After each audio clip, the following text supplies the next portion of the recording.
I'll be right back.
Hello.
Lovely.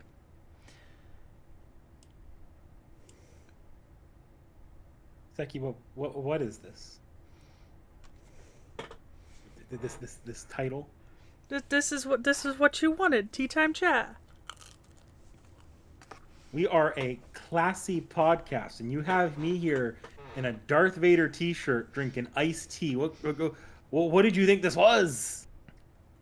Excuse me. I'm in a Cthulhu t-shirt drinking iced tea. We used to have class. We used to have much more class than No, this. we didn't.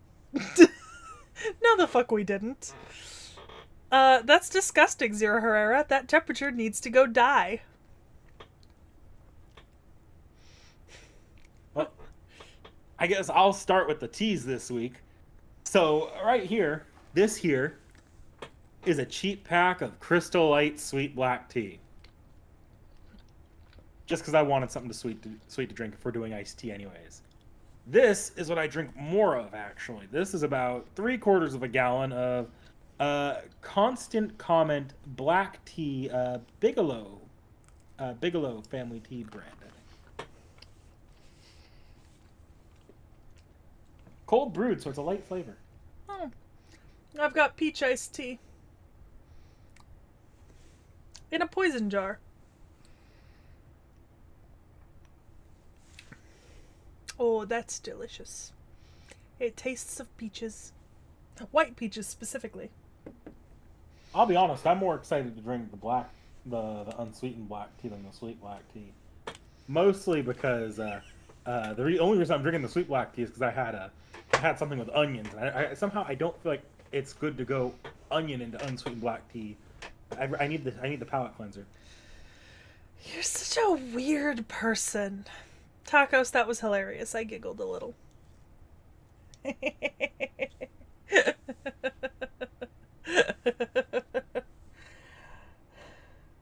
So this one's a little bit different. This week, you're the one hosting because Well, I'm not. I'm Hmm? hosting because you don't want to switch your settings back from Twitch. Yeah. I'm gonna be honest here. It's a pain in the ass. She gets a million notifications of logins. I get a million notifications of logins, and I switch back to Twitch. It's just not worth it. It's just not worth it. That's so sad. I think the only time I buy coffee out there, well, so being in California, right? We've got basically like there's sort of like a selection of different options when you go out for coffee or tea, right? There's obviously Starbucks and Dutch Bros, which I try to avoid Starbucks as much as possible. I had a couple of friends in my last year of college that were participating in the boycott when it started, and it was just sort of one of those things where I was like, like if my friends aren't going, I'm not going. Um and like after it was so I stopped going. I sometimes if I need something, I'll go through the drive-through, but it's like once every 6 months. Then there's Dutch Bros. I have like ideological issues with the concept of Dutch Bros drinks, right? Because Dutch Bros is just one. It's like there's a dark coffee, a medium coffee, and a light coffee, and then like a tea, and then there's 70 fucking Tirani flavor syrups. So any drink you're getting is just flavor syrup on ice and water, and I'm like I could make that at home, right? Like I don't need to pay $6 for like 4 pumps of peach syrup in like an unsweetened black tea. You know what I mean? But those are really the two big like tea and coffee drive-through options, to be honest. And then you get into like sit down places, and then with sit down places, they're kind of like the walk in, like the more like smaller scale places. Usually, I get mochas there. Yeah, like I'm personally a mocha fan myself. I mean, even my Starbucks order, like my coffee order has mocha in it. As opposed to like depends on the time of year, but sometimes I'll get like one of the refreshers. But coffee is just not really a huge thing for me anymore. Like if I drink coffee, it's more often than not these days from home, and it's whiter than I am. Like I put a lot of French vanilla flavoring into my coffee because it's not the flavor of coffee I'm going for. Although I will say I very much did enjoy whenever possible getting fredicinos in Greece. Say this, all these your time not getting coffee, but making up for a lot of time getting way, way, way too much coffee. I mean, yeah. To an extent, yes and no. I mean, I've drunk coffee most of my life, you know, not always to excess, but and not But I'm near. just saying, there was a stretch of like a year or two where it was really bad recently. Yeah, when quarantine first started, I'd get like 2 cold brews a day, but to be honest, it still wasn't as bad as a lot of people. Yeah. See, that's fair, Zerher. I said there sometimes people will buy like the Starbucks like glass can frappuccinos and stuff. I cannot with those anymore. So I used to work at Amazon, right? And there was a time when somebody had ordered a bunch of those through Amazon via delivery, right?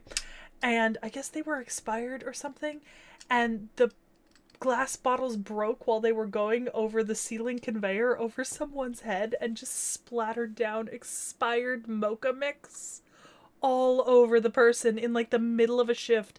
And the smell was honestly something from like the ninth circle of hell.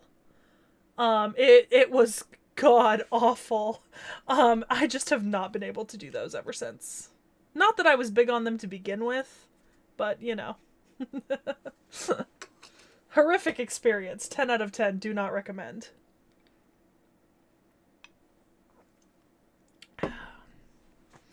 Knick-Knack's not much of a coffee person.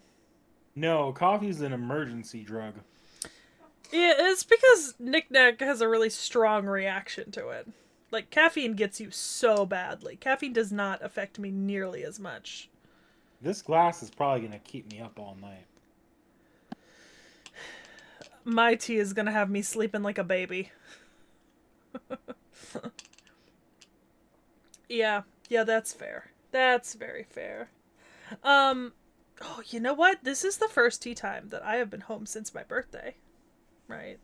I think we've maybe only had one since my birthday, maybe two, but it's the first one I've been home for, which means I get to show off some of the stuff I got. I guess the best way to do this is probably to start with the two fate things. So I know y'all haven't seen these yet because I haven't streamed a whole lot from my normal setup, but I now have the little Domon Nendroid. He's so cute and very detailed. I'm a big fan. Yeah, he comes with a couple different face molds and different hands and stuff. I will say the detail on some of these parts. So they've even gone so far as to indicate his pointed like claw nails by actually doing it in the molding. So his fingertips are actually sharper and come to like a point at the end, unlike a normal Nendroid's hands, which are rounded. So they really went the extra mile there. The only thing I'm actually disappointed is with all that much detail, these bells aren't actual bells. Like that's a little disappointing because you could have gotten bells that small and fixed them onto his hair. And then it would have been like a Seems fun little. excessive. I'm very tempted to like carve them off and fix on new bells. You know what I mean? Because I think it would look and sound great. Respectfully, Zerher, I don't want to put him anywhere near Doman, who is currently living in the refrigerator. Because I haven't been baking with him a whole lot lately since I've not been home. But yeah, he's real cute, absolutely adorable. Been sitting on my desk for a while because I wanted to show him to you guys, but then I just was never home for streams. And then the more fun one, I got the Hollow Ataraxia. Yes. Yeah, Hollow Ataraxia Coup. Which the fun thing is that it isn't really displayed super well on the box, but he's actually significantly taller than a normal Nendroid. So this is the typical height of a Nendroid, and he is, you know, literally a full head bigger, than a traditional Nendroid. And he's got the little like actual clothes and stuff, but this is kind of all he came with, which is it's a little disappointing for an Nendroid. I think because I've just gotten so used to them coming with like multiple pieces and stuff, like equipables.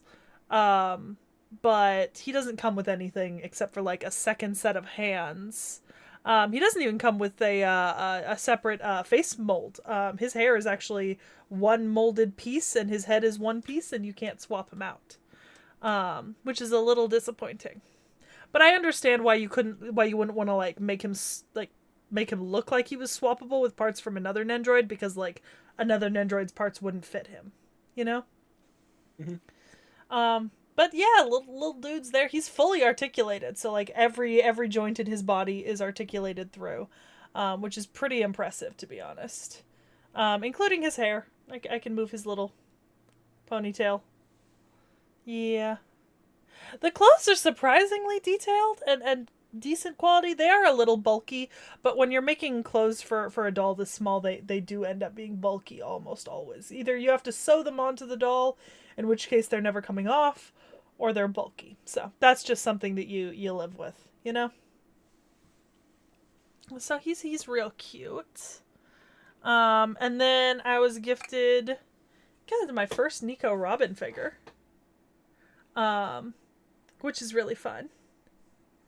I've wanted one for a while. I just never grabbed one. I think it's just the ones I liked were never available, because I try to avoid the One Piece figures of like the girls that are just in like when they're just in bikinis, because I'm kind of looking for them in like one of their actual arc outfits, not just in a bikini, you know? Because it feels more fun to me. So I've got Robin from Wano. And then let's see, Cece got me Marco, my favorite character from One Piece, who Knick Knack has not met yet. I don't think you've even met this character yet. You, question. Did you know what? Never mind. I'll ask you later. I got a Perona. This is the Look Up series. So they're cute little sitting.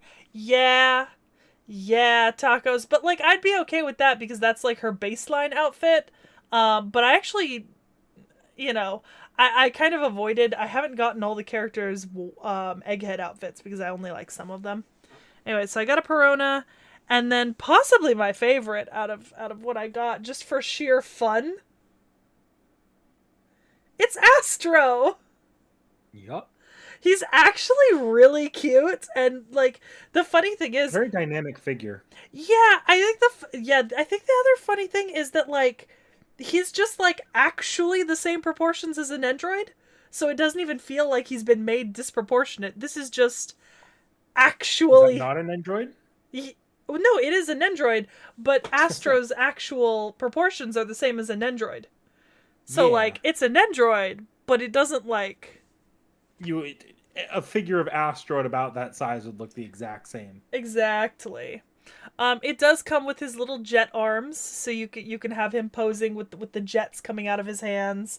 And I've got two other face molds and his cape. Actually, not face molds, but the visor is removable, and the visor has the eyes on it. And then, so I've got two more visors. It comes with the little coin, the PlayStation coin, and all the little things that you get to pull and deal with. Anyways, it's really cute and really fun, very dynamic. And then obviously, I think I discussed it before, but Knick Knack very kindly gifted me the 1,000. No, you got me 1,000 Sunny. Yeah, I got you going, Mary. you got me going Mary. Cece got me 1,000 Sunny. So I ended up with both, but those are figures that I'm going to have to put together and paint, and I haven't been home. So that has not happened yet. Although maybe look out for me doing that on stream at some point, when I've got a little bit, like a fair amount of time, because it looks like it's going to be a bit of a process, like a fun process, like a puzzle, but definitely not like a 5-minute thing.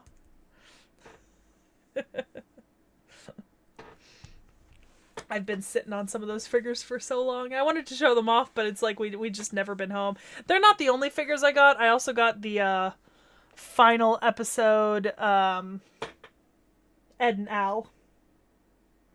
They were on re-release for a discount, so I got them too, and they're real cute. Um, yeah.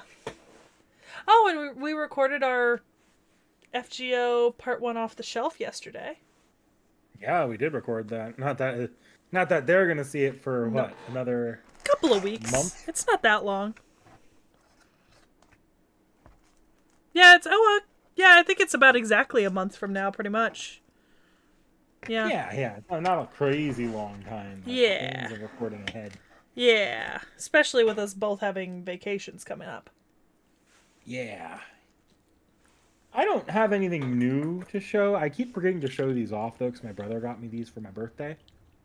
I've done I've done a tea time chat since I just forgot that I had these, even though it's in the corner there. I'm always fiddling with them.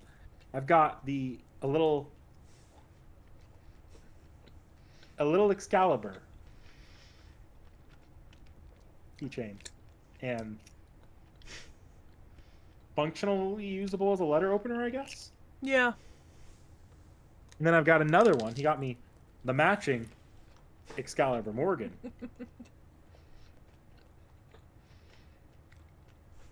Well, that one matches your shirt. Yeah, it does. Zero Hero says the multiple visor design for MIXXA First Ascension. Mysterious Idol XX Alter. Jesus. My God. That's a hell of an abbreviation. Yeah, no, the multiple visor design is a great idea for a character like with a visor because it eliminates a lot of the need to like do stuff underneath, and then you can have like multiple expressions coming out of it, to be honest. Oh, I don't know, Tacos. I've got an Elden Ring spear in that same scale. Because they make them to about all the same scale, those little keychain ones. So I don't know.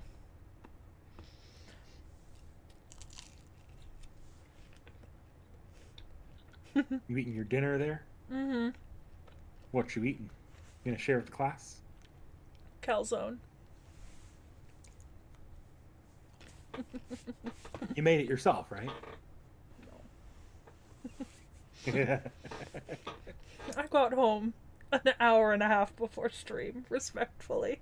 I got off work 2 hours before stream. I had time to go to the gym, take a shower, make a burrito. Yeah, well, I don't have a car. You were home.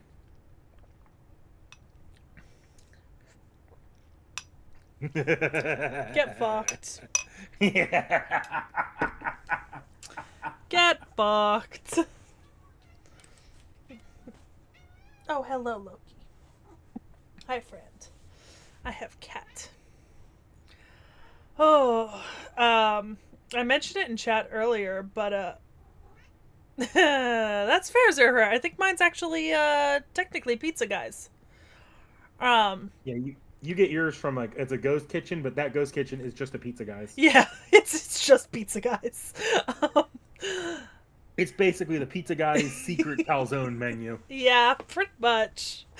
I was to say is I mentioned it in chat earlier, but like I've logged in like obviously a bunch of times now since the final Solomon stream, and it's the Epic of Remnant, like the changed title music and title card like color scheme startles me a little bit every time because like the part one it's very like blue and white coded, and the music was a little bit more Calm?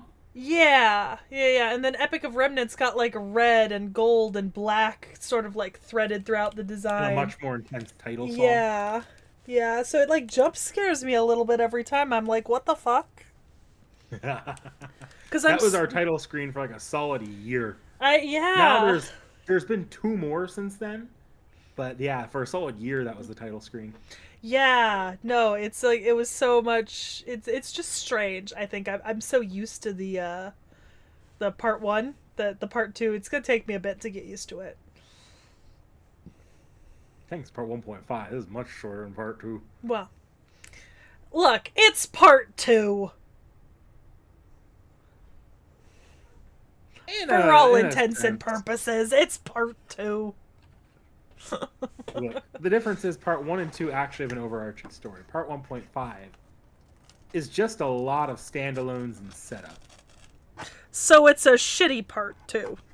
It's got some strong stuff that actually directly leads into part 2. I'm just saying. But I will concede that Agartha is pretty shitty. Isn't Agartha where, hang on. Scheherazade comes in? And Wu Zetian? Yes. Oh. And Panther and Columbus. Well. I knew I could turn that around. One of those things doesn't belong. One of those things can go die. Happily.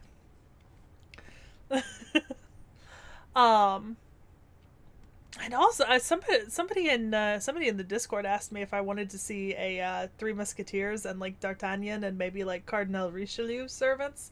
I would love that. Like we have Dantes, right? So give me the other Dumas work. You know, give me Athos, Porthos, Aramis, and D'Artagnan. You know. Yes, O'Hara, every single one of the Epic of Remnants, including the .5 stuff, sets up for stuff later. Except for Agartha, which not only gets forgotten as the rest of the story goes on, it gets actively contradicted by Trom. Hello. God, you have no brain cell today. Hang on. I will never stop.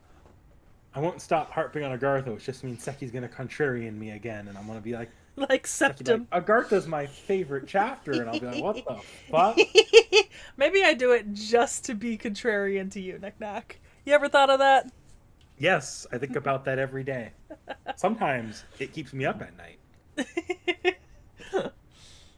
Okay, no, you cannot have tea. I have an entire ass cat. But yeah. So it's kind of nice to not have to worry about like FGO streams for a little bit, like story streams. It's good to take a break. Yeah, it's kind of been like not to be over dramatic about it, right? But like this has low-key been my white whale for so long. I am Moby Dick and Solomon was my white whale. I mean, for all intents and purposes, you beat the game for FGO as far as you can for one of the games. Yeah.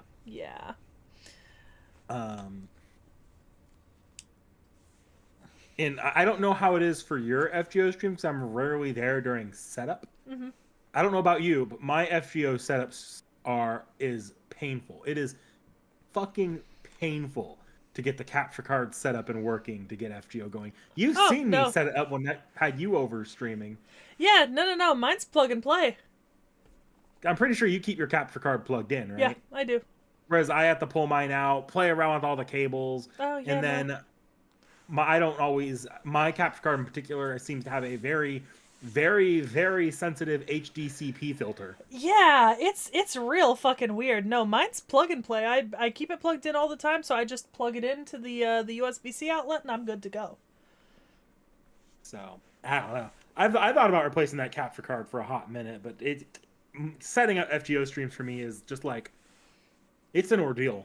Yeah, that's fair. Ugh.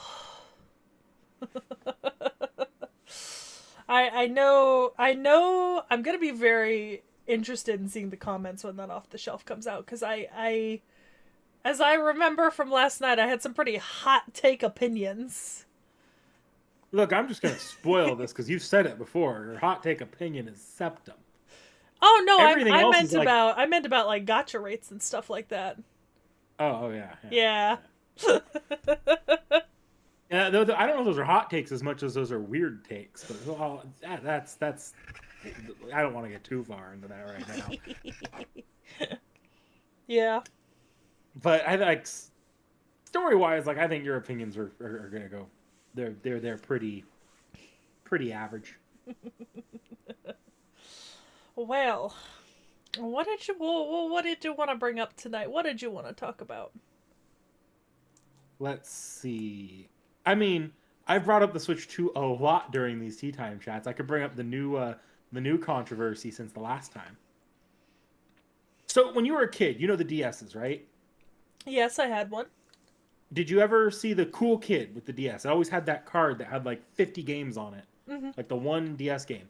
Those are called, I think they were R4 cards. I They're know. flash cards. No, I know what they are because my uncle made one for me once. Yeah, they're kind of fun. Technically, they're illegal Hmm. if you don't like rip the ROMs yourself. So, which none of us ever did. Hmm. But they're like a little collection thing. You'd stick it in the DS. You'd play the games, and usually they die 4 months later because the people who make those flashcards 90% of the time put a time lock on it that kills it after a bit, unless you turn your clock back on the DS. And most people don't know to do that.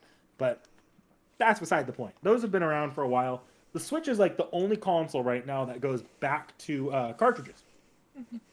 Like you have the old N60, like really after the N64, no other console's been doing cartridges since then.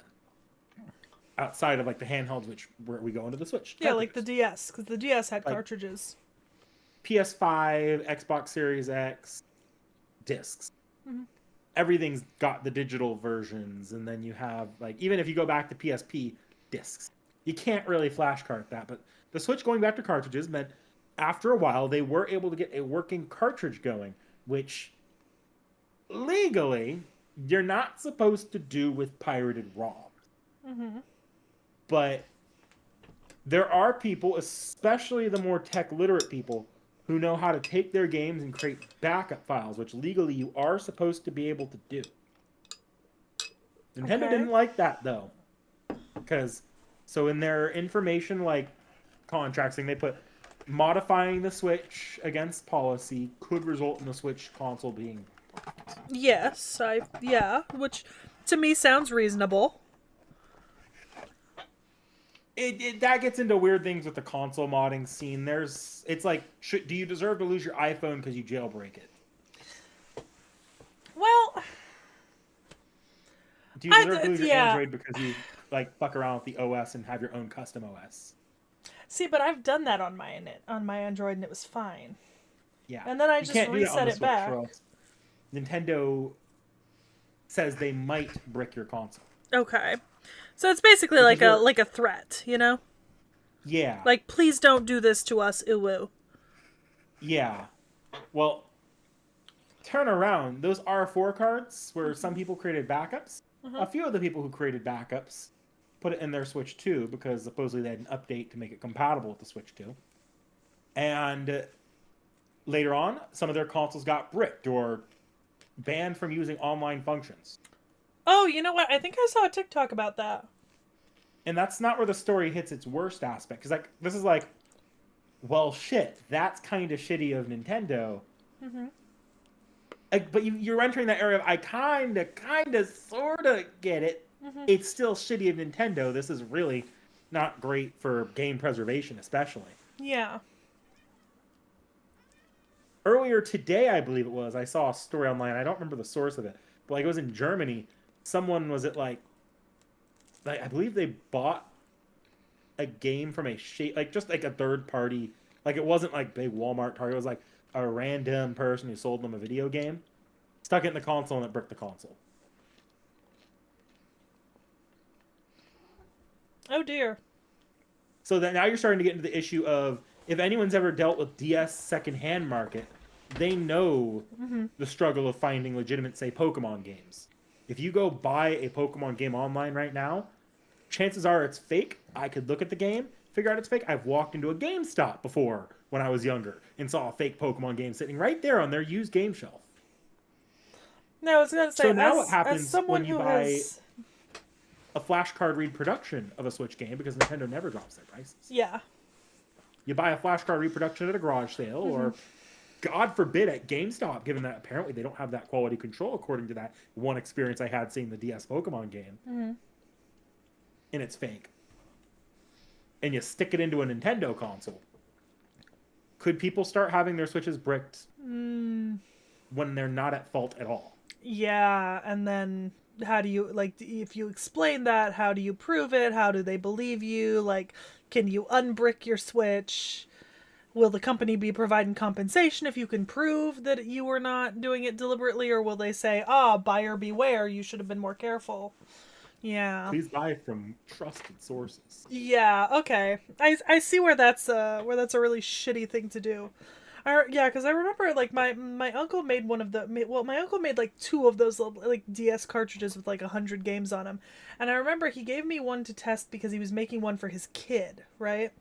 Um, my uncle's from Eastern Europe, right? So this was all like different language copy. And like half of them were in Chinese, half of them were in Russian, a couple were in Polish. Like some of them were just like free demos, some of them were full games, and you couldn't identify any of it.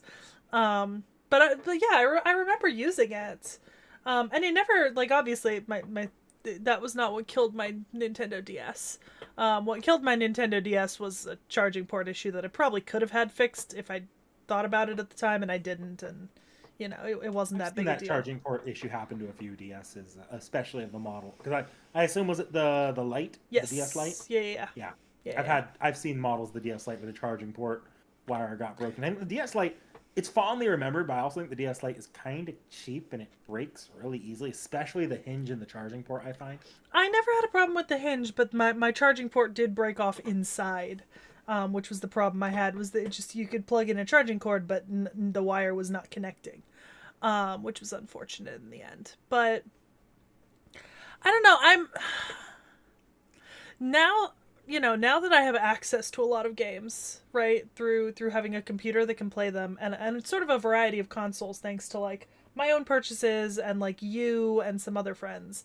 Um, I've kind of become a little bit more. I'm a little bit more like anal about the idea of like game preservation long term, because like, I obviously came into like the gaming market very very late, right? But that doesn't mean that I don't want to go back and play like really old games, right? Like there's a reason why I was so excited that Atelier Marie was for sale on Steam, right? And the thing is, obviously the version I streamed was the new and updated version, but the Atelier Marie game that I played also does come with the option to just play the original game, like true to the original game. Like I chose to play the updated version, like graphically and stuff, but it still had the original game in there. Um, like going back to start on Witcher 1, right? Like starting, like playing Assassin's Creed 1, like all that sort of stuff. So, um, I don't like.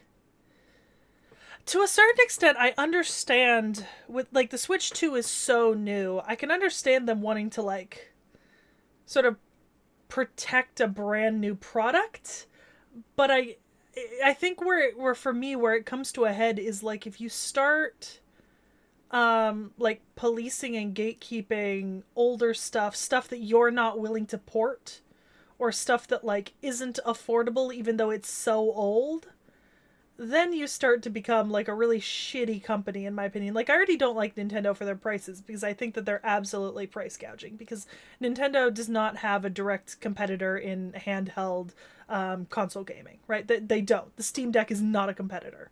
Not really. They're two different things entirely. Um, and so because they don't really have a direct competitor, they're able to price their games however they want. And I think they're using that to drive up market prices for all consoles, which is bullshit. I don't think PlayStation and Xbox should be following suit. I think they should stick to what they've been doing, in my opinion. Um, but I'm also pretty fucking against the idea of like a company holding on to like really old games and still charging like pretty decently large sums of money for games that are like very old and obsolete, or just like not being willing to port them even though demonstrably that's something that can be done. Like it's not as if like the gaming the gaming economy hasn't proved that like slightly upgrading and porting games isn't an extremely lucrative thing to do. I mean, look at fucking, well, what game just came out with a remake? Oblivion? Yeah. Or like update it for new gen, add a little new stuff. God, people went nuts. You know? like it's not as if there's not a market for these older games, and even just porting them forward, even just making them available to play on later gen software if they weren't originally. um so I think that fundamentally I disagree with Nintendo on a lot of topics when it comes to games. I really dislike their practices, just in general, from what I know about them. And I'm not really a Nintendo user anymore. I mean, ask me when I was in middle school and I had a DS, or not even middle school. It was like before that. It was elementary school when I had the DS Lite. And for like the years that I had it, I loved that thing. It was fucking fantastic. I had a what I thought was a great selection of games. It really, they were not the kind of games that were popular with most people, but I liked the games I had and I enjoyed playing them. And there was a lot of replayability I got out of some of those games. And like, I wouldn't be mad about playing some of them now, Like, there are times when I'm like, it would be fun if I just pulled out my Nintendo DS that I bought off someone else and just play through Chronicles of Narnia Prince Caspian again, because it was just a fun game to play. Mm-hmm. So yeah. Yeah. Well, I think you kind of hit the nail on the head with that one as far as game preservation goes. Every company right now kind of has an issue with that. Xbox is probably the one company with like the best track record on that, because Xbox's old games are not ridiculously, like, you could go buy a classic Xbox title and it's usually not ridiculously priced. And because Xbox has taken a really long time to really go and make sure these games are compatible on their current hardware, you could stick an original Xbox game in your Series X and there's a good chance it'll work. Mm-hmm. And a lot of those games, because Xbox started hitting its speed and its stride right when the digital generation hit, a lot of those games are still viable digitally on both Xbox or PC, because PC, Microsoft, Xbox, PC, Microsoft. Mm-hmm. So Xbox games are ironically, despite being like one of the most mocked companies in sort of the console race, they have really good like game preservation and like game history going for it. Sony and Nintendo not so much. Well, sorry. No, you go ahead. I was gonna say that Xbox happens to be the only console I don't own one of at all. Like, not an older version, not a newer version. I just do not and have not ever owned an Xbox. Here's the big reason why you don't own an Xbox and why a lot of people don't own an Xbox anymore. You have a PC? Yeah. You pretty much have an Xbox. Game Pass, right? Yeah, Game Pass, or even most Xbox games just release on Steam. Yeah. The talks about what Xbox is doing next generation is moving Xbox closer to just being a standard made gaming or gaming PC that you could plug into your TV. Like, they're talking with Steam directly for direct integration. Like, there's a good chance the Xbox console next generation is just a Steam box. Which I'm kind of a fan of, but I'm a fan of that from the perspective that I have a lot of Steam games and I play primarily on Steam, and so for me that's great, because that would mean, if Xbox were to come out with their next console and it's Steam integrated, then I would feel very confident in investing in an Xbox, with the thought process that it would be something that would be very multi-purpose for my use, right? Whereas I know that, like, for example, on PlayStation, you can subscribe to get like that PlayStation Classic catalog, but most of those games you have to like stream. And I've actually never tried any of those. So I've never tried the streaming through the Classics catalog at all. They've kind of changed their tune a little bit, just a little bit. But there was literally a quote from one of the PlayStation executives at one point. I can't remember who it was. If it was the president, or if it was like the vice president, or if it was Sony, where it was like, why would you want to play these older games? We have the new ones. And it was like one of the most tone-deaf quotes as Xbox was like really picking up its backwards compatibility initiative. So Sony does have their catalog. They did expand their catalog a little bit, but it's all a lot, or most of it, streaming on the PlayStation Network. It's kind of janky, and it's not always.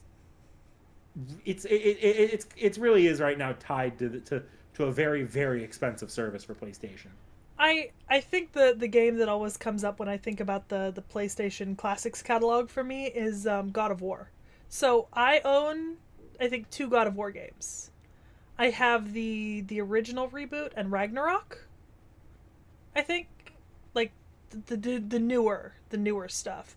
But I never got to play any of the original trilogy, and I would really like to play the original trilogy. But the I think the only way for me to do that is through the PlayStation Classics catalog streaming, and I don't pay for that service. And I don't really like I at the rate that I get through games, right, which is admittedly very slowly. To me, it seems like a lot of money invested because I have a sneaking suspicion that based on how long it's taken me to be playing through The Witcher, right, that I would be investing far more into a monthly subscription than just a copy of the game would have cost at any point within very very quickly, because the thing is, like, yes, I could be progressing faster through The Witcher if I played in my off time, but fun fact for anyone who's not particularly aware, but like for games like Witcher or like God of War or like bigger games like Baldur's Gate, I actually don't typically sink a whole ton of time into them at one time. Like, the majority of my big box gaming is done on stream. Like, the games I play off stream are like Minecraft and Trade Winds. Like they're low brain energy games. You know what I mean? Um, uh, so I don't really I don't play those big box games a whole lot off stream, like in general. And so like the stream rate at which I kind of get like Witcher videos out is like kind of, I mean, I could probably like, so for God of War I'd be looking at what, like a year sink into the subscription cost. What's the subscription, like $17 or something totaled up? Something high like that. It's pretty Yeah. high to play the classic catalog. So even at 10 months, right? Let's assume I'm moving faster than I am in Witcher.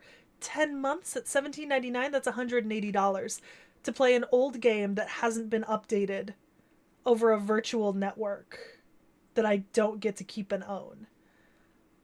I take offense to that. That's one of the reasons why I haven't actually played a God of War game yet, because I was kind of like Witcher. I kind of want to start from the beginning, but I can't.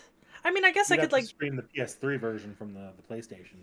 yeah. I mean, I guess I could like go buy an older PlayStation, but like, why would I want to buy an older PlayStation?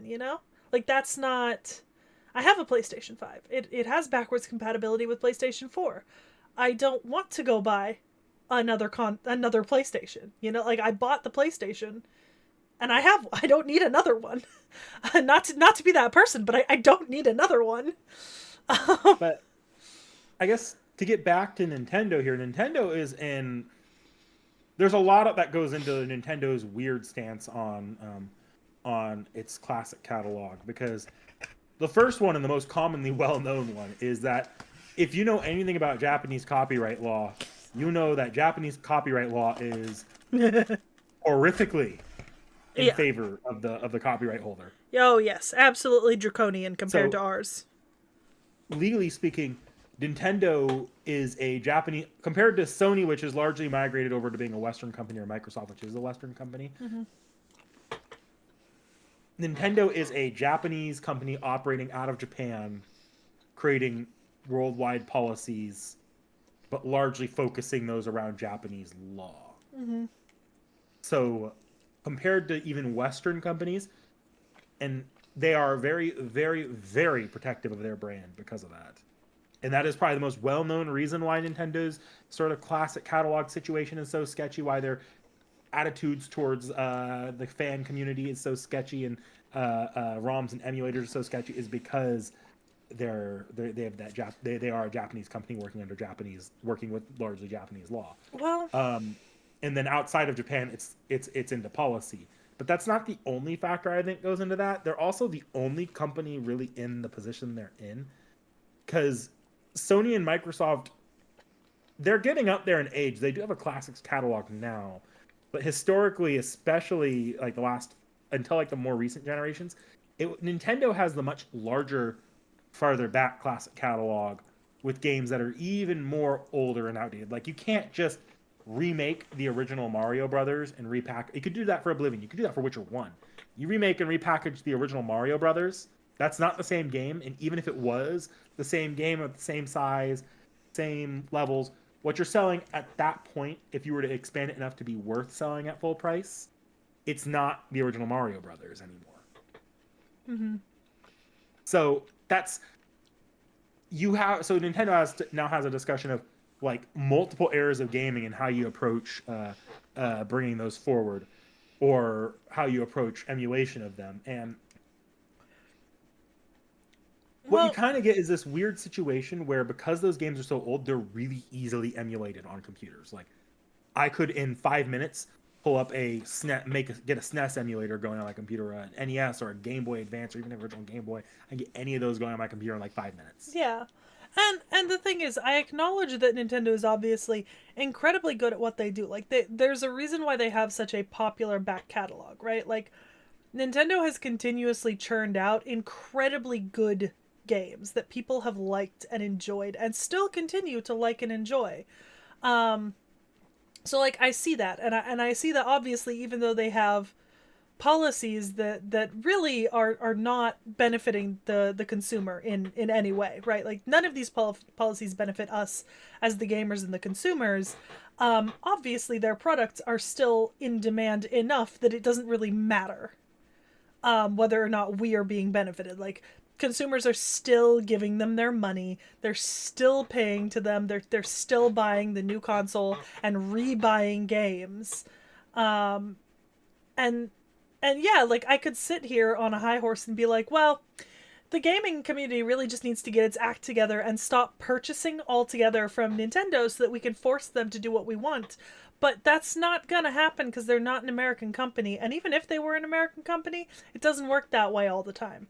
Like, yes, that has worked in a few very small, isolated situations, but on a grander scale, that doesn't really work because not everybody is willing to do that, right? Like a lot of people are gonna fall to the bystander effect, just say, oh well, a bunch of other people are doing it, so I don't need to.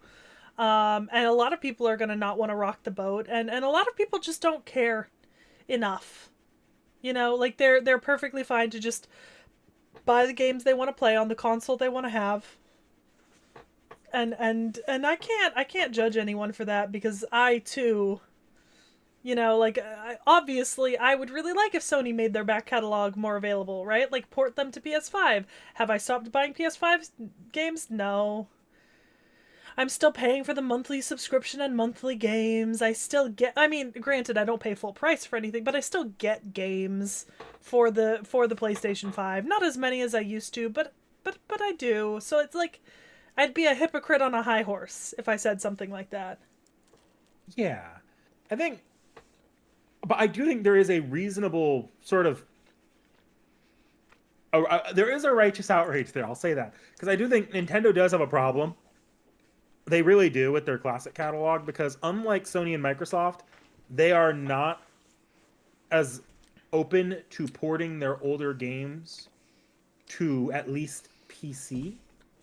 Like you're never going to see an official port of Super Mario Brothers on PC. Not one that was like done in the last 5-10 years. Mm-hmm.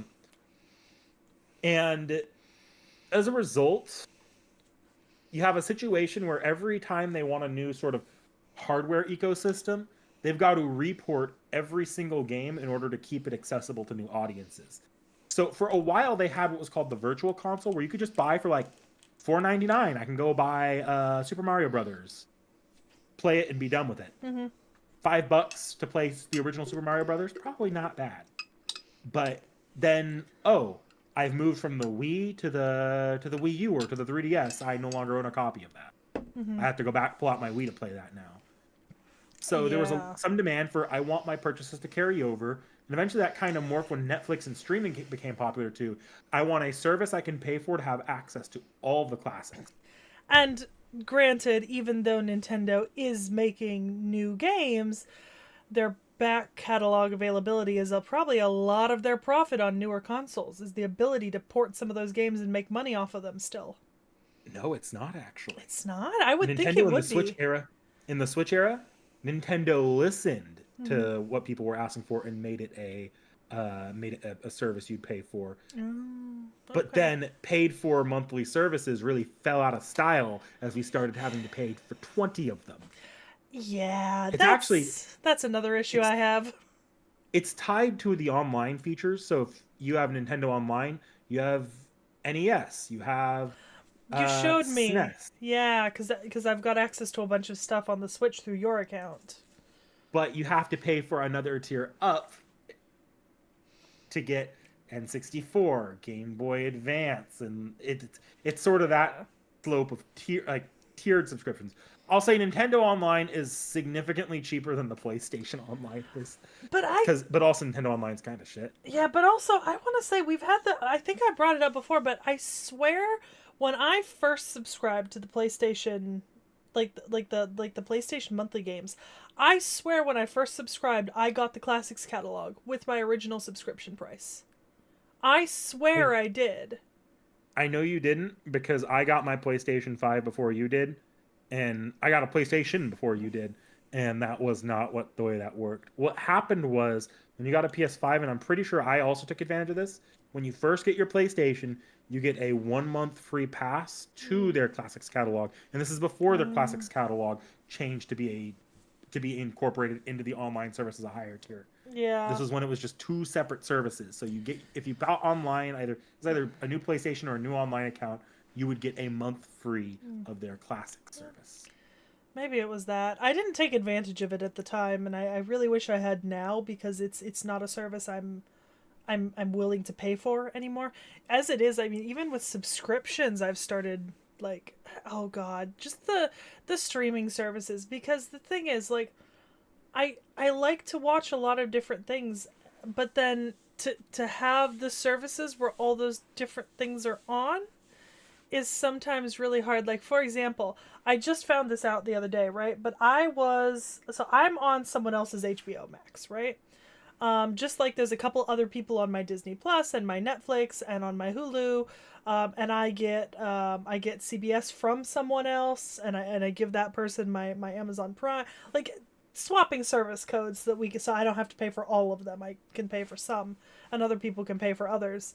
But like I had been watching The Nanny, right, on Max 2 years ago. So I was started watching The Nanny, and I got like 4 seasons in, and I kind of put it down for a while, and I went to go back to it last week. It's no longer on HBO Max. It's now on Prime Video, which I pay for Prime Video, but like if I hadn't paid for Prime Video, that would have been really fucking annoying, you know? To get like halfway through a show and then realize that I need to switch subscriptions to still be able to access it. You know what I mean? And Um, that's kind of the problem with the subscription model right now is just general accessibility to what you're looking to watch. Like, oh, jumping from if I want to watch The Office, I got to track what subscription service the and this is on, and that always has a really well, that The Office is funny. If you have The Office, you have the golden ticket, subscriber wise. I don't like The Office. I know you don't, but it's still like that's the Yeah, prime yeah. example The is The Office Office, moving. Friends, stuff like that. Yeah, Yeah, because I was gonna say at this point, so we switched to streaming services because they were cheaper than buying like a cable package of channels. But now streaming services are basically just your cable channels. The only thing that's changed, right, from you buying individual channels as opposed to buying streaming services is the ability to pick what you want to watch when on said streaming services. Because right now I get ads. I've got what the equivalent of like 14 different channels basically on my TV. And certain things are only available on certain channels.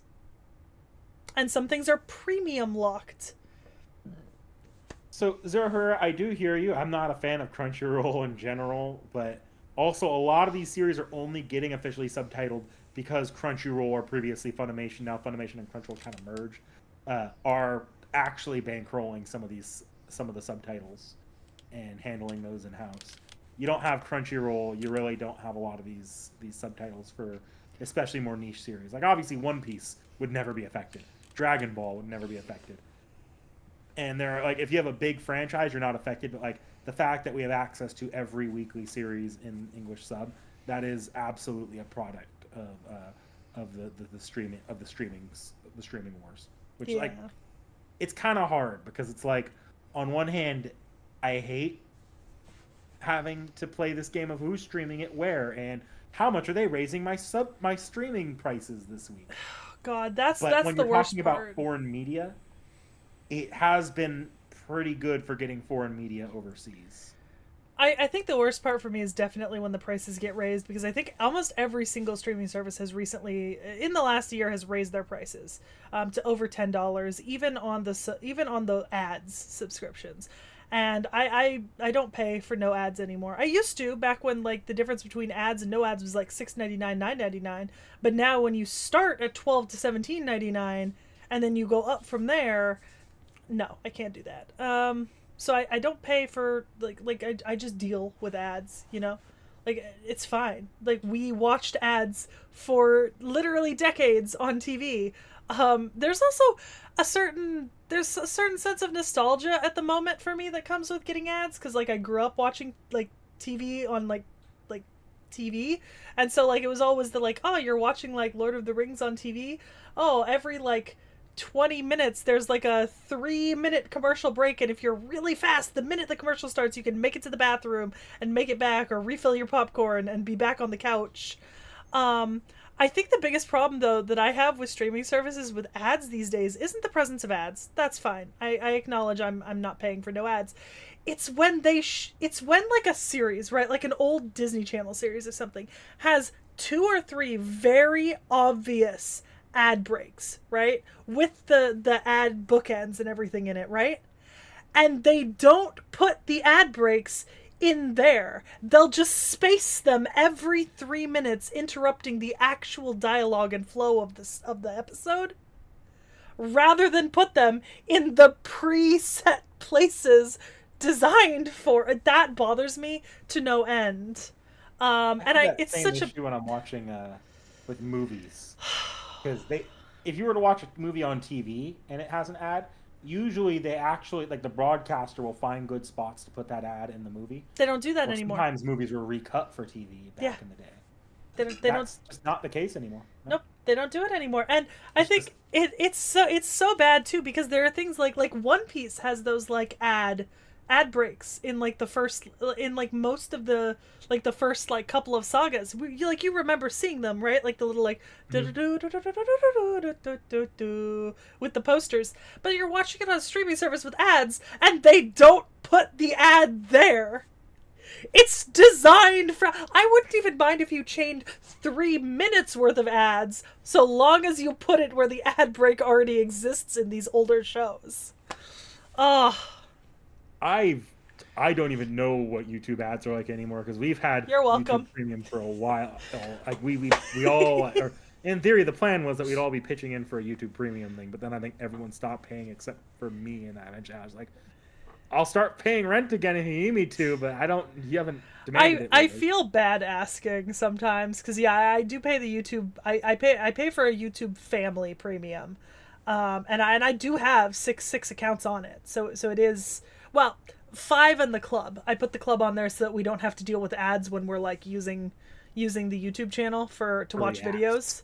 Yeah, but I've been paying for a YouTube Premium. I don't think I've not had YouTube Premium since it must be 2016 or 2017. Like it's been a very long time since I had to deal with ads on a YouTube video. And honestly, if I were to measure out the amount of time that I spend on any given streaming service or platform as opposed to the amount of money I've spent, I actually think out of every single streaming service that exists today, YouTube Premium is the one that's most worth it, because the price has not gone up really badly. Like it's gone up a little, yes, but it hasn't gone up extremely badly. I don't get ads, and I share it with a bunch of people, and YouTube is the service I use most, like day to day, because it's my podcast, it's my videos, it's like the documentaries I'm watching, it's the analysis videos I'm watching, it's I do most of my music through like creating playlists on YouTube, because there's a lot of music I listen to that doesn't exist on Spotify. Like the people have not put it on Spotify, so I can't listen to it if I use Spotify. I think YouTube Music kind of underrated because it does most songs are on YouTube Music at this point. Yeah. It's just it's unlike say a Spotify or a. I think what it's missing is like Spotify has like its channel, like Spotify, Pandora, those kinds of services have like their channels and their better findability of music. But If if you know what you you're trying to listen to, YouTube Music's really good. But if you use the YouTube Music app, you do get all those things because YouTube Music Fair has enough. its own separate app. Because I get a YouTube Wrapped every 3 months, and I get a yearly Wrapped where they make playlists for me. They tell me about all the stuff I'm listening to, like etc., etc. So for me, YouTube is definitely the one that's most worth it, and YouTube per capita has the most content being produced onto it out of any streaming service available. Just point blank period. So YouTube for me is like the streaming platform that I prefer over all others. Counterpoint: every piece of media on that streaming platform is free, Yes, and we're paying for it. it is true. I am paying to get no ads. But Amazon Prime is a fun one because like that's the streaming Oh, service that every few months I'm like, oh yeah, I have Amazon Prime and there's some decent ass series on there that I should watch. But I always forget it because I just have Amazon Prime for Amazon see, Prime. I will say, I think one thing I like about Amazon Prime is their ad channel options. Is something that my mom and I will do very often is if we know that there's a certain type of show we want to watch, right, and it's available through like BritBox on Amazon Prime, we'll just pay the additional like $4.99 or $5.99 for like the month or two that it takes us to get through that series and then cancel it and then switch to a different one, right? Like we'll just do, because my mom and I binge watch things, or not necessarily binge watching, but we watch things linearly, right? So if we start a show, we're gonna finish that show, right? So like right now, my mom and I are only paying for CBS All Access on Prime so that we can watch Survivor up to the current season, right? And it saves me from having to buy a separate CBS or Paramount streaming service subscription. And like I said, I already have Prime because I use Prime, so it just seems very logical to center it that way. So I don't mind Prime. I don't have Apple TV mostly because when Apple TV was introduced, you had to have an Apple device and an Apple ID to get it. You no longer have to. You can actually create. It's kind of like Apple Music. When I had an iPod, I used Apple Music, and then I didn't have an iPod for a really long time, so I stopped using Apple Music, and then they did Apple Music for Android, and I started using it again because I was like, oh, I don't have to have the iPod. Same thing with Apple TV is that, like, at a certain point, they started allowing you to make accounts and not have an Apple device, but it took so long, and there's only one thing I want to watch on Apple TV, and it took so long for them to make it accessible to me as someone who does not own a single Apple device in this entire household that I lost interest. All I wanted to watch was Foundation, and I lost interest. Not true. You have a single Apple device in that household. It's like a 20, like a 15 to 20-year-old iPod Touch. Oh, do I don't know where it's at. It might be under some shit, but Okay, you got it somewhere around there there. is a function. Okay, there are 3 Apple devices in this house. 2 are permanently broken. The third one can hold its charge for about 5 minutes off cord. The 2 broken ones are a blast from the past. A blast from the past, boys and girls. But I'll say this about Apple TV. Apple TV's a weird one because it's got nothing that you're ever going to be jumping for. Like, I need Apple TV for that. But from what I've heard from people that use Apple TV is Apple TV's got a lot of like really random hidden gems. Like I think was it the Tetris movie was released on Apple TV and supposedly that's supposed to be really good. No, Apple TV has been absolutely churning out Apple TV content. And the one thing I've noticed is that they don't really advertise on any other service. So like I don't run into ads for Apple TV content anywhere. right? So like I didn't even know that Apple TV existed. I think I was looking at Lee Pace's Wikipedia because I was trying to confirm something that I thought I knew about him, right? And when I was looking at his Wikipedia page, I saw that he was listed in Foundations, right? Isaac Asimov's Foundations, and I love Isaac Asimov, and I was like, oh, I'd love to watch a Foundations adaptation with Lee Pace, and it was on Apple TV, and I'd never heard of Apple TV, so I ended up looking up Apple TV at the time, but I didn't really have an Apple ID that I could remember. So it just like I didn't end up. I do still want to watch it, but like the drive is not strong enough to subscribe to Apple TV. You know what I mean? So I because and also none of my devices popped up with like Apple TV as like a separate app, because like also the apps you have available depend on your devices. Like my TV in the living room does not get Crunchyroll, the app. So like I can't watch anime out there if it's on Crunchyroll. And I don't have a Roku at all. So Well, Roku doesn't get Crunchyroll either. oh, Crunchyroll lovely. is so stupid. Like it's on the Fire Stick. It's on PlayStation. I also don't it's have a on Fire fucking Stick. Nintendo Switch. But Roku, most smart TVs, fuck that. Yeah. So But I think Apple TV right now sits in a similar place to where Netflix used to sit when Netflix was the only streaming service. Where if you remember, a lot of the Netflix originals were like, never heard of that, I'll watch it. It was actually you could actually find some pretty good gems in there yeah. if you had Netflix. Apple TV's like that right now, where there's some good content on there. Like Netflix, I think a lot of the content they produce these days is pretty trash. It's But it's yes and no, because the One Piece series, fantastic. like those are like the really Yeah. high like priority, high like highly advertised Yeah. items. Like The Netflix used to be able other to find stuff some isn't. low Yeah. advertised items, and Apple TV is like like the perfect like I'm just gonna watch a random thing and it's actually pretty good service. I will The say problem is no one ever buys Apple TV because you don't. Let's be honest here. Why would you when you have to afford 20 other streaming services? yeah, I will say one of the things that pains me the most about streaming services is, and this is a known fact about me, but I like to watch international media, right? Bollywood movies, Nollywood movies, K dramas, C dramas, J dramas, Taiwanese dramas, European dramas.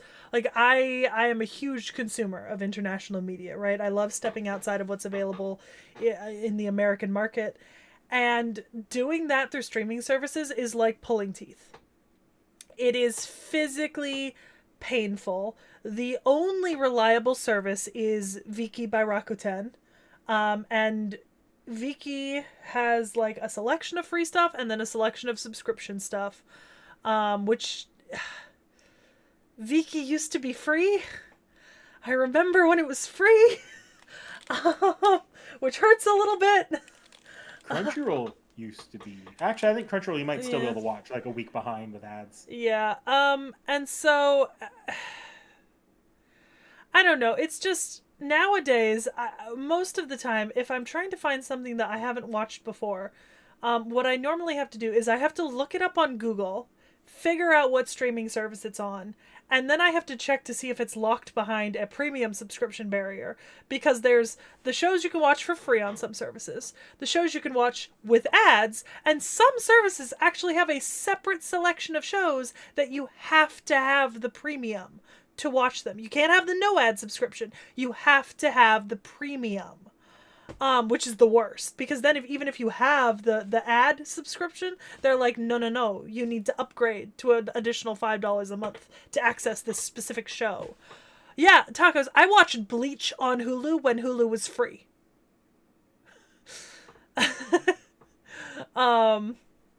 Yeah, so and I mean, granted, part of the drive for me getting YouTube Premium was because in 2016, 2017, I was watching a lot of Korean variety TV, and most of the Korean variety providers posted their stuff to YouTube.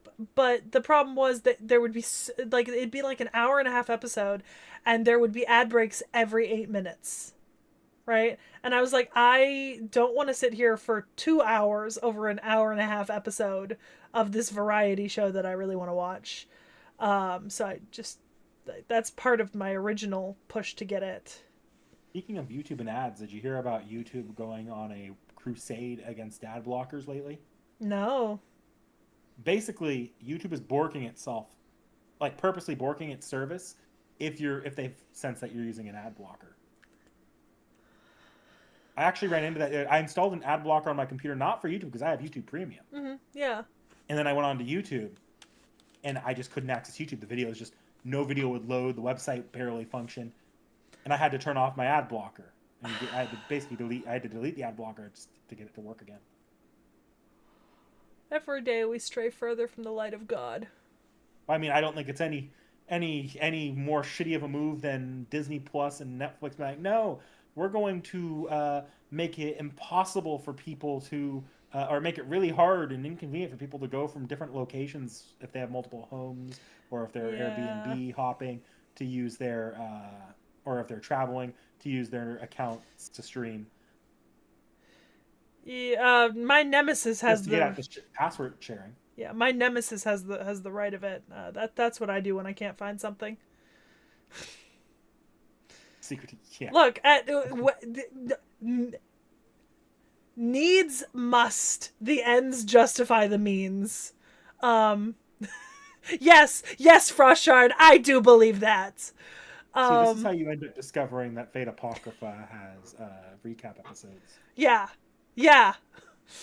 Um, but like, what is it on? Yeah, on the topic of password sharing for me is one that really makes me a little frustrated because, um, with the like you're not losing a significant amount of money to password sharing. I promise you, streaming services. Because I promise you, if you all implement password sharing restrictions, people are just going to stop, right? Like it is that simple, you know? Like the and it's not going to be because people are protesting it. It's genuinely going to be because they can't afford every service with password sharing blocks. Maybe you're right Um, with that if they employ that across the board, like if multiple big streaming services, not yeah. just Disney Plus and Netflix did it, but Netflix did it and it led to a pretty stark increase in revenue. Yeah, but the other thing is I will say at the very least the password sharing thus far has only been a problem for me when it comes to logging into services on TVs. It doesn't affect logging in on my laptop or my friend's laptop. So I still share my Netflix account and my Disney Plus account with several other friends, but because we all primarily use it on our PCs, it's never been a problem. It got my Netflix on my iPad. It got an app Netflix on an iPad, not even the TV, the iPad.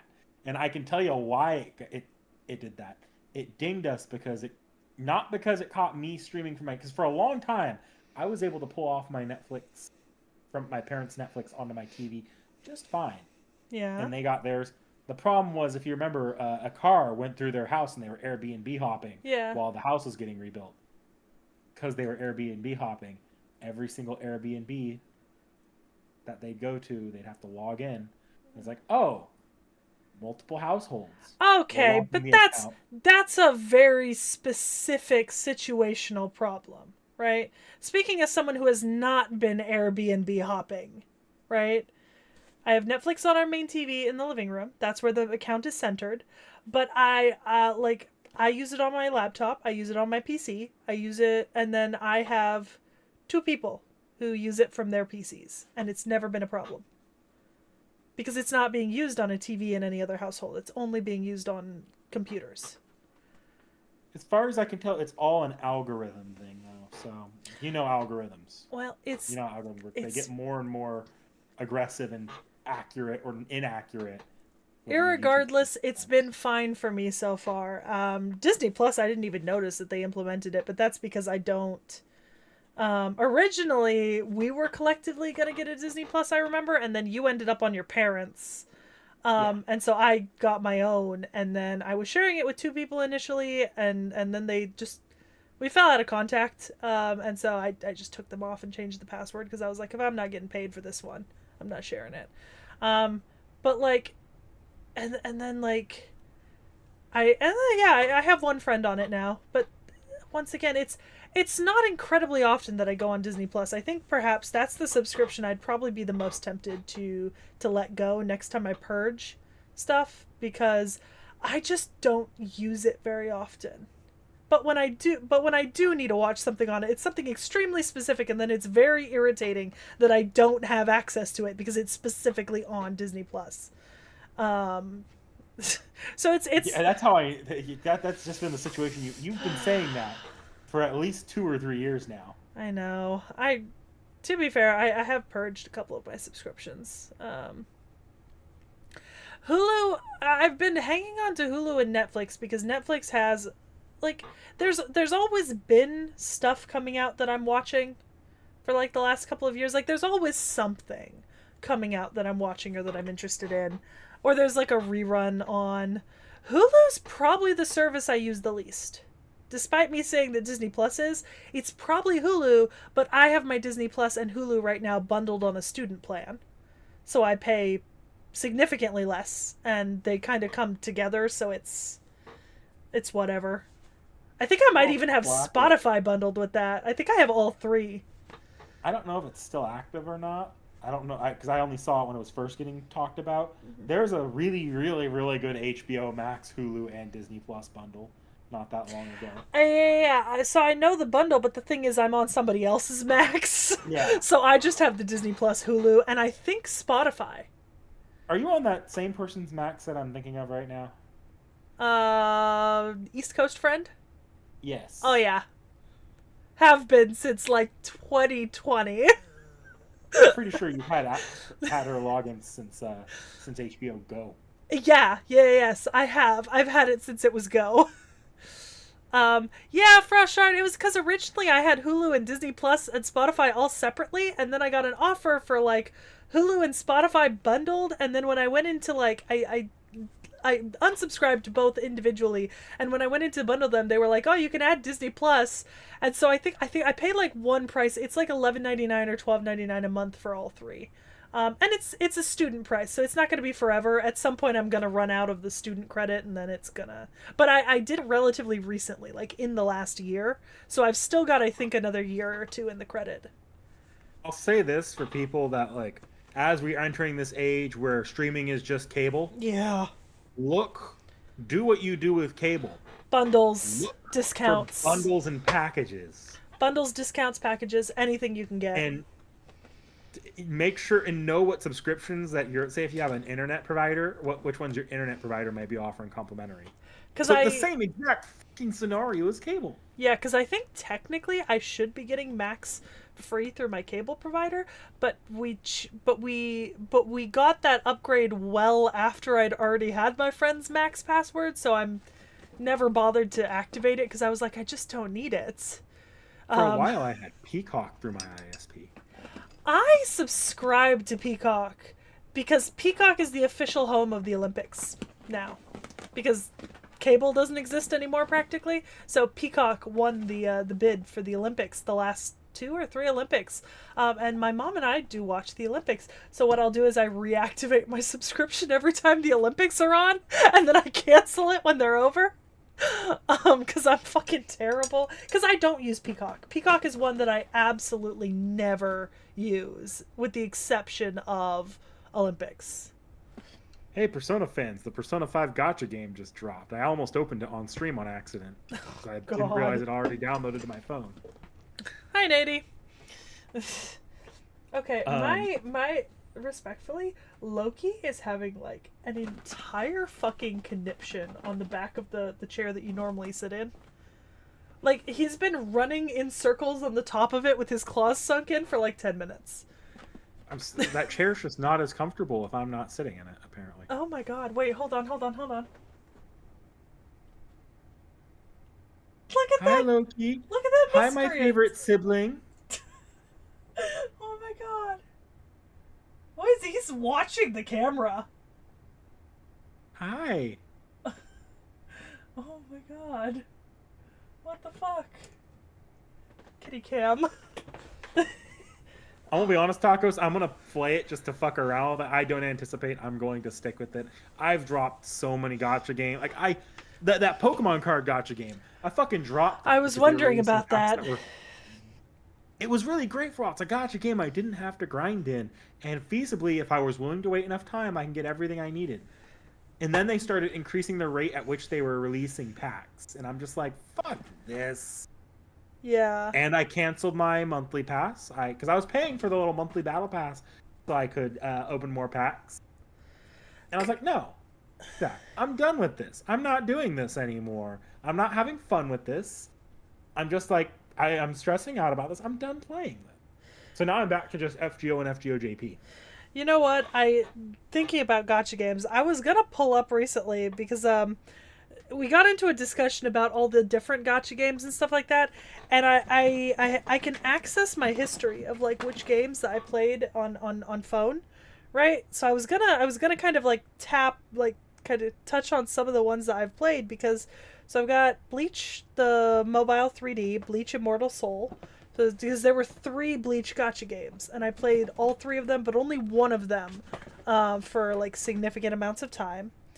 And then let's see, because I kind of got to go through in like order of when I removed them from my phone for space, mostly DC Legends Fight Superheroes. Let's see, Dragon Ball Legends, Dragon Ball Z Dokkan Battle. I did play a lot of Dokkan Battle for a while. Let's see. It's not going to be on your phone, I don't think, but you had Genshin on your PS5 for a bit. Yes. I had Genshin on my phone. It'll be here. It'll just be much further down because I think I removed it a lot earlier because of the amount of space it took up.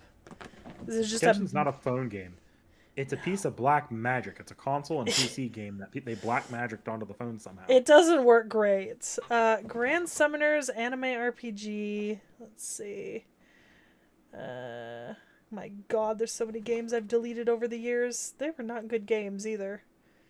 Oh, look, Infinity Nikki. I think I played Grand Summoners 2 at one point. Yeah, Injustice, Gods Among Us. I had Grand Summoners for a bit. Right? Yeah, Isekai Slow Life. That one wasn't a gotcha game, I don't think. No, it was because you had to get the characters that you used to play. I don't remember how I got the characters. I just played. I think I don't remember which characters I had or how I got them. Yeah, you had to get them in a certain way. Let's see. This has got like a laundry list of. I did not play. Oh no! I didn't play Grand Summoners. I played Summoners War. Okay.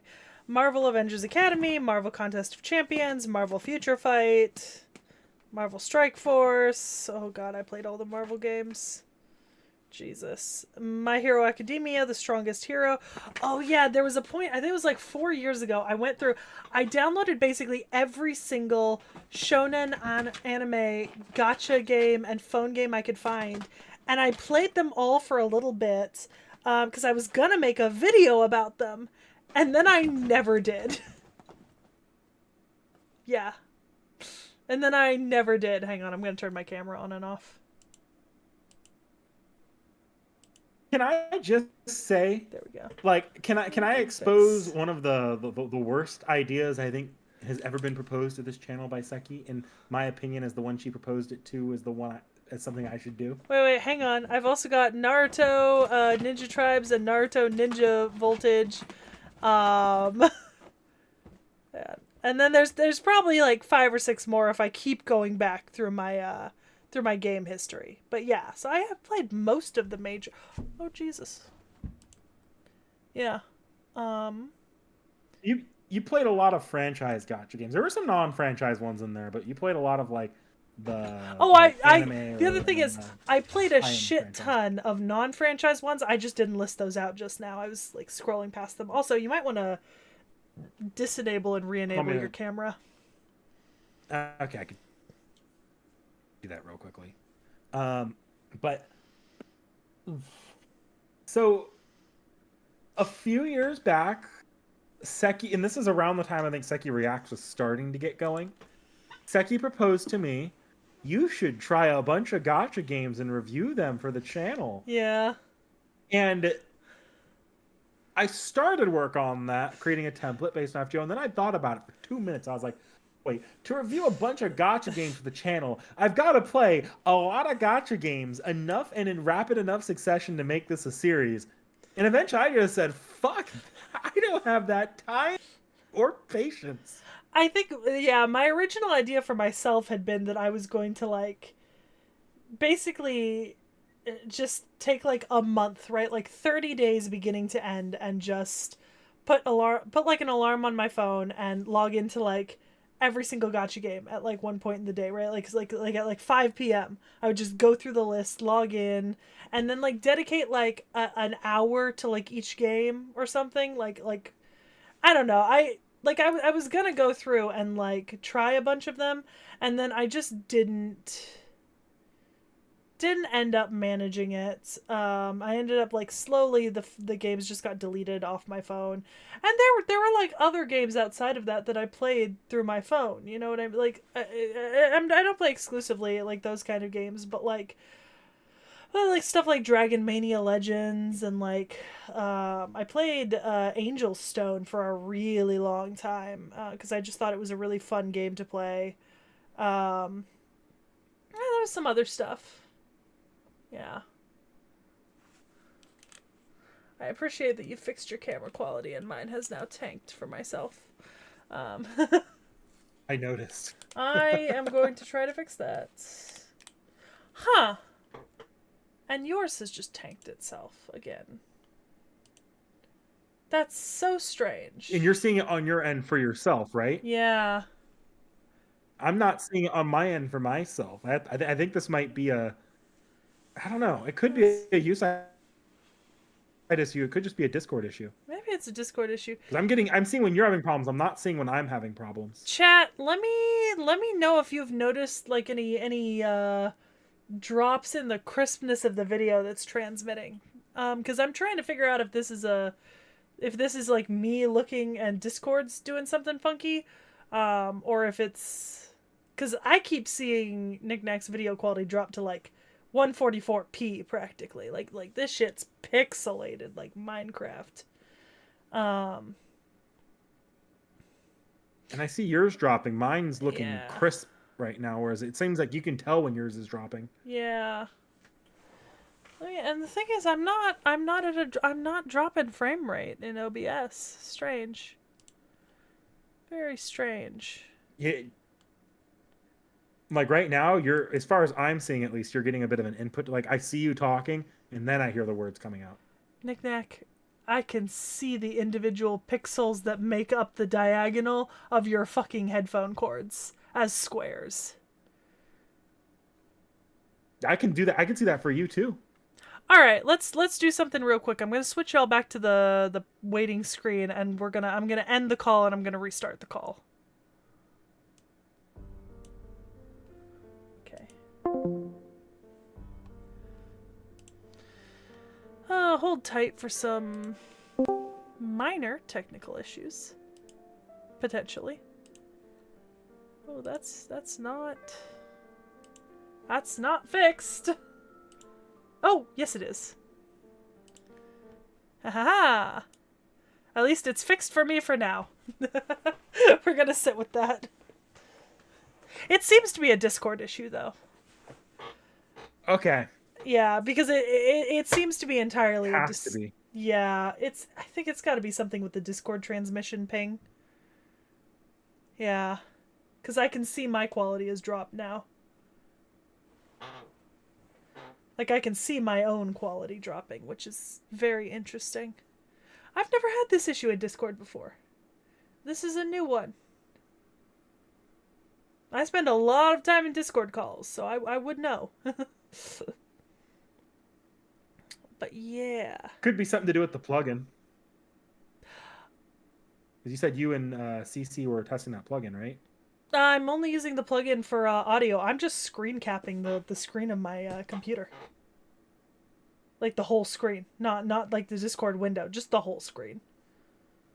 I'm only using the audio plugin. is like the one thing. Audio is still a separate thing Discord is feeding into, though. I don't know for sure, but like it might be worth testing at some point. No, not now. It's not a big deal. Something to worry about later.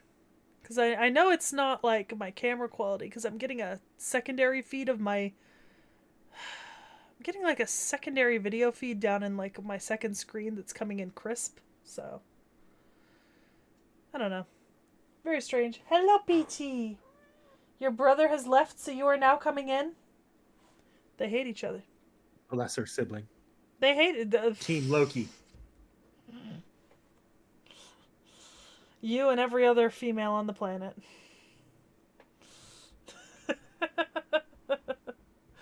I stand with women. a real a real ladies man. oh. But yeah, no, so like across basically as soon as I had a phone that was able to play phone games, I started trying different phone games. I think Treasure Cruise was the only one that like really stuck long term, just because it was One Piece themed. And then Love Nikki, and I mean even those I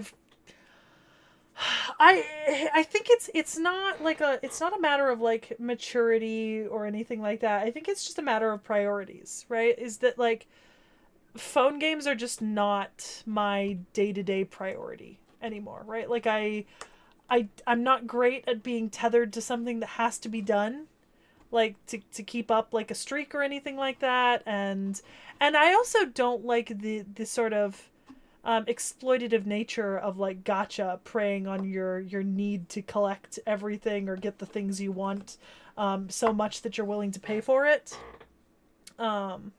Not a fan of that. So I've just kind of like sort of gradually I just fell off like one gotcha at a time until they were sitting on my phone for months and months, and then after like 6 months or so I'd run out of storage space on my phone and it'd be like, hey, this app is in deep sleep, it hasn't been opened in half a year, do you want to delete it? I'd be like, yeah, let me make space for something better, you know. Night Zero. Okay, but I pin the existence of the gotcha market on phones as opposed to like every other device having a proper gaming market on people like you, Seki. People who turn their nose up when a game is more than $5 and say, I'm not gonna buy it. The phone, there were, for a while, the developers were trying their best to release some of their games on phones. But people saw prices that were anything higher than free, Fun fact, I actually and they wouldn't purchased buy it. Fun fact, I actually purchased the Dark Parables series, the ones that were uploaded for phone. I purchased them on phone in Google Play. How much were they? Like $8 to $12 per game. There were like six or seven games up. I also bought the Princess Isabella games, which were also like eight to $12 each. Okay. Yeah, like at the time, Big Fish tried to publish a bunch of their games to phone, and I was like, hey, I'd love to have like a copy on my phone of one of these games to play. And so I did. Like I did purchase them at the time.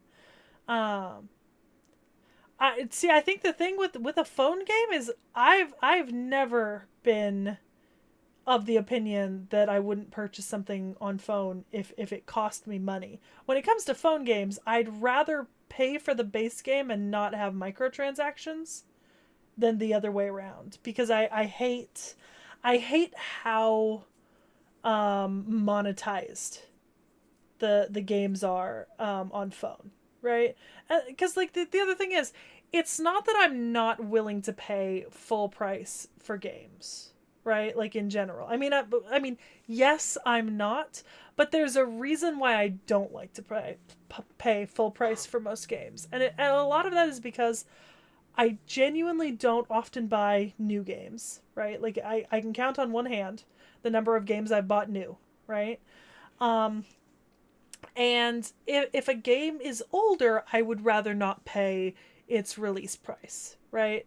And you know, so it's because like I bought Indiana Jones for full price. Like I may have bitched about the price, but I bought it for full price. Even if I had to return the copy I had for PC and then got a second copy from Vorn for PlayStation, I did pay the price to get it originally. Like I put the $70 down, you know. I would have paid for a Baldur's Gate copy. I intend to pay for a Baldur's Gate copy, which, by the way, remember how they haven't had the PlayStation 5 copies in stock forever, and I was considering just giving in and buying like a second PC copy just to get the physical deluxe? Now, guess what isn't in stock anymore? The The PC fucking copy. PC copies. On the American market, the European ones are available. But shipping and conversion makes the game cost $110, not 70. So, but I will be putting money down for that, right? Like, um, and I've told you already. There's a game coming out later this year. It's coming out in November that I'll be paying full price for. I'll be paying full price for the Governor's edition of it. It's very rare that there is a brand new game that I want so badly that I'm willing to pay full price for. I've got such a backlog of games that I really don't need to pay full price for something new. I can just wait. Like I've got like it's not like I'm gonna get to some of these games anytime soon, you know. So like as much as I bitch and whinge, I don't mind the idea of a full price game, right? Like I don't want to like intentionally devalue the amount of time that like developers put into a game. I just like to bitch about the prices because they're very high. Because in a lot of ways I think in my head I still compare like a video game experience to like because it's like an experience, right? It's like the amount of hours that I can put into it, and the amount of story and gameplay I'm getting out of it. It's really the same as investing in like a really good puzzle or a book in my head, you know. Like a good novel and a good game are basically the same thing. The difference now is that a lot of the games are getting the amount of production value and budget of movies. Even some of the more light games have budgets that are Yeah. significantly higher uh, than publishing a book would be. Yeah. So like to a certain extent, an element of it is me just liking to bitch about prices being really high because, you know, I mean, you could have stopped there at bitch. You didn't have to add the prices really high. cause like, but let's be honest here, right? $80 is a lot for one Oh person to no, eighty drop dollars. at one time on a game, right? Even $60 to $70 is a lot to just drop on a game Well, all at once, you know? 60 has been the standard since like I want to say the 360 era. Yeah, I want to say the 360 era. I I think. understand that it's been standard for a long time, but it's not a small chunk of change, I think, in my head. Like, a lot of this comes from the fact that I'm in my 20s. I don't necessarily have, like, a very lucrative job at the moment. But, like, for me, $60 is like, you know, part of a gas tank. You know, it's three meals. It's all these other things. It's like three books, you know. It's an amount of money that if I were to spend it on something else, it's hard to tell myself that I wouldn't be getting better value out of the other things I can spend it on than spending it on a video game that I know I wouldn't be dedicating hundreds of hours to, right? Like I it's hard for me to justify spending money on a game because I know the way that I play games. I don't play most games enough to kind of equal out the amount of hours played to the amount of money spent. Like if a game is $60 and let's say if I wanted to make it feel like affordable, right? Let's say I want to get the price down to like $15 an hour, right? On a $60 game that's 4 hours. Well, I can count on probably one hand the amount of games in my Steam library I've played for more than 4 hours. And the few games I have played more than 4 hours, I've played like 300 hours. I've played like 100, like I've played a massive amount of time on. Um so it's hard to justify for me a $60 to $80 like all at once expense on a video game. I would also struggle to like drop that much on like a book though. Like there's some series from like when I was a kid that I would really like to get like a copy of because my copies are like damaged or I ended up like I donated them and then I kind of realized that I really wish I hadn't donated them, and now I look at them used and I'm like I could get that series used, but it'd be like $100 sunk into it. And the thing is, I already paid for those books once, and that's a lot of money to sink into something all at once. Like, oh, it's all relative, you know. Yeah, it's all relative. And then it doesn't help that, like, obviously, as Nick Knack has heard recently, I have had well, can I really call it unexpected car trouble? Is that I Yeah, don't you could call it unexpected car trouble. I was gonna say, cause I feel like unexpected is maybe the wrong word. Because I don't know if I didn't expect there to be car trouble. It's just the amount and Unanticipated prices. yeah, unanticipated price of said car work. So yeah, The bitch's car is totaled. it still runs. Well, it didn't die in an accident, so it's not totaled, Totaled. but it's totaled.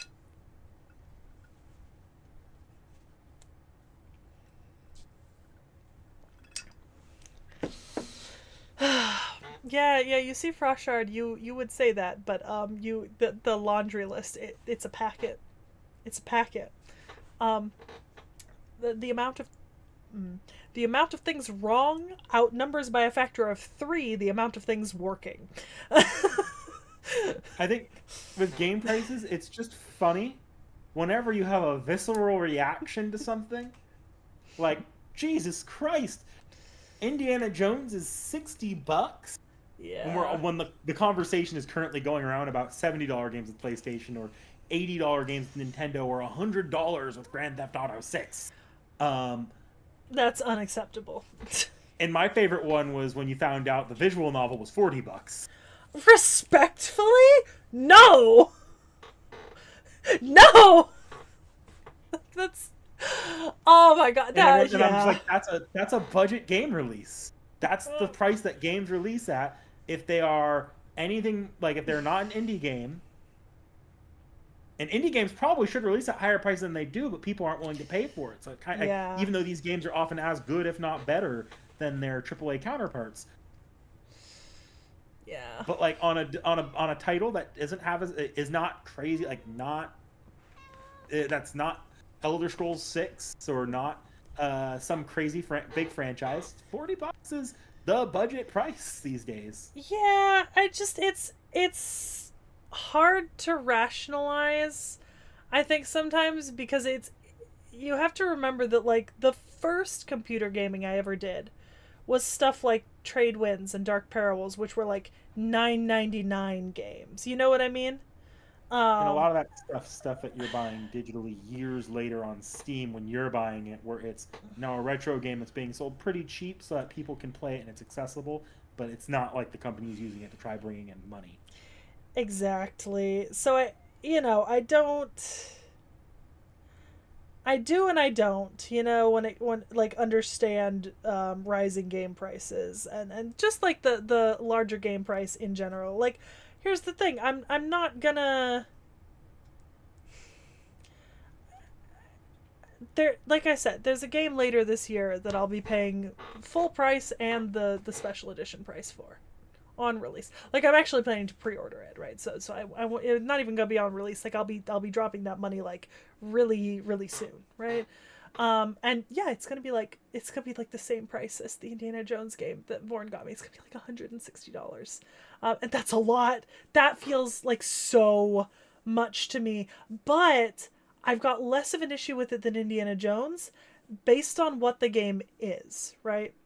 So it's Anno 117 Pax Romana, right? So it's the Roman Empire version of the Anno series.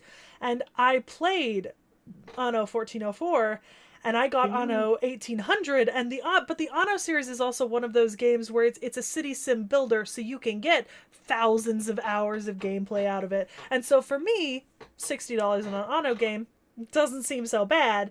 But I think that's just because I know I like those kinds of games, and I know the amount of playability I can get out of it. Whereas, like, you go to someone like me, I look at because like I don't know the Ono franchise. Actually, I know it from you talking about it. Like, I Yeah. was gonna say, the Ono franchise is not one of those ones that's in the public eye crazy often. So I was gonna ask you to say what the genre was, so people Well, had to. yeah. Uh, So Anno but yeah, started. Anno started with history game, like history edition. So they had 1404, like 1601, like 1707, and then so all the original games were like, history, right? And they were like economy city sim like trade builder, you know, like design trade routes, have your ships buy goods here, process them there, like get a clay making factory to make clay bricks because you need clay bricks to make bigger buildings.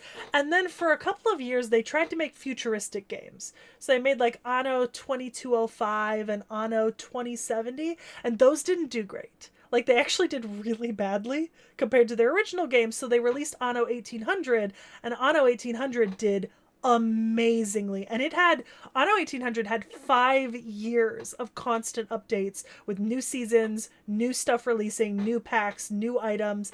And granted, that means that the price for Anno 1800, like the base game, is $60, but the base game with all of the additional stuff they released over 5 years of active service is like $120. Which you can get it on sale, obviously, because now it's 5 years past. You can basically get the game for like $14.99 and then pay for the packs you want. Half of them are aesthetic, so you don't need them. But yeah. But what I was saying is, like, I hear Anno, or like, if here's an example of a game that is in the more public way, that I'm always like, that costs that much? Civ. I look at Civ and I'm like, I want to try Civ.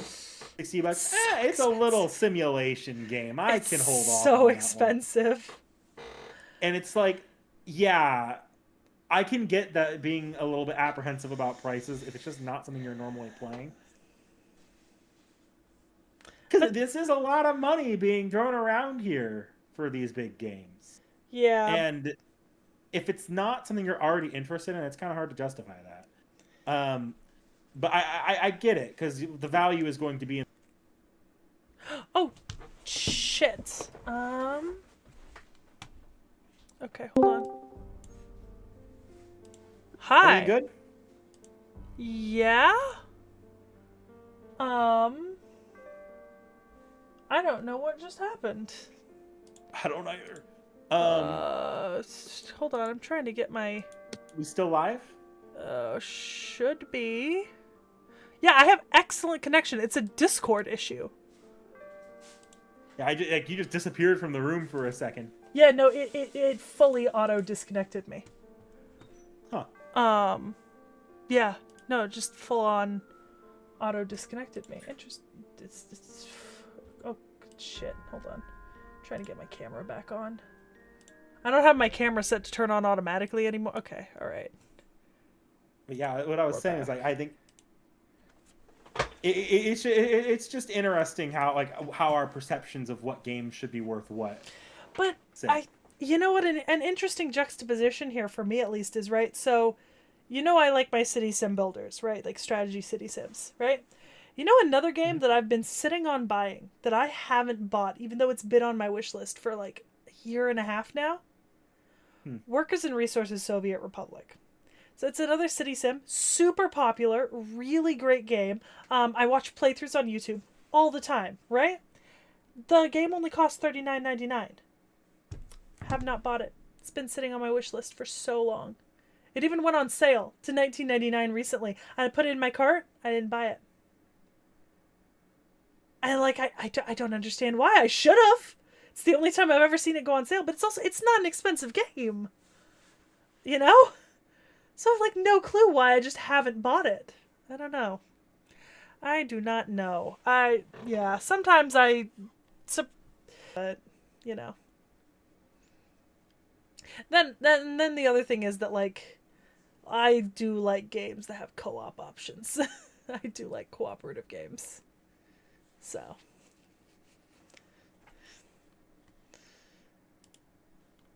you know.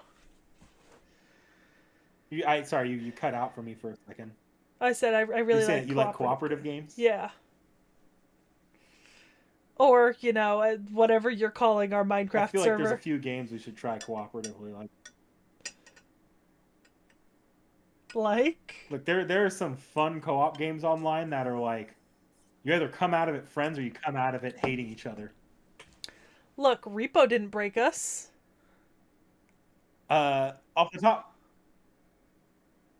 top of my head, like one of the big famous one is It Takes. Ooh. YouTube's having a back-end error.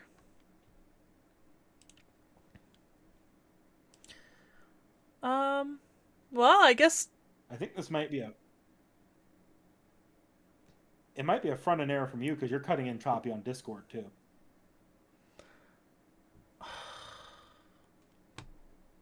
What is happening?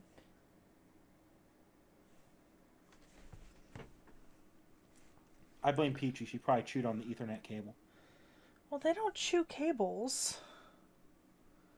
Oh, no, that's not the right app.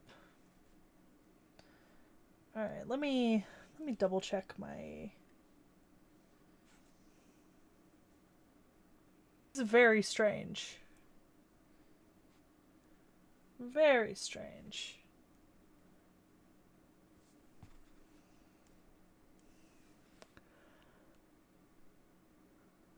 Yeah, Freshard. While you're fixing your internet, I'm gonna go run to the restroom. Oh, you're just gonna leave them without me on internet and without you?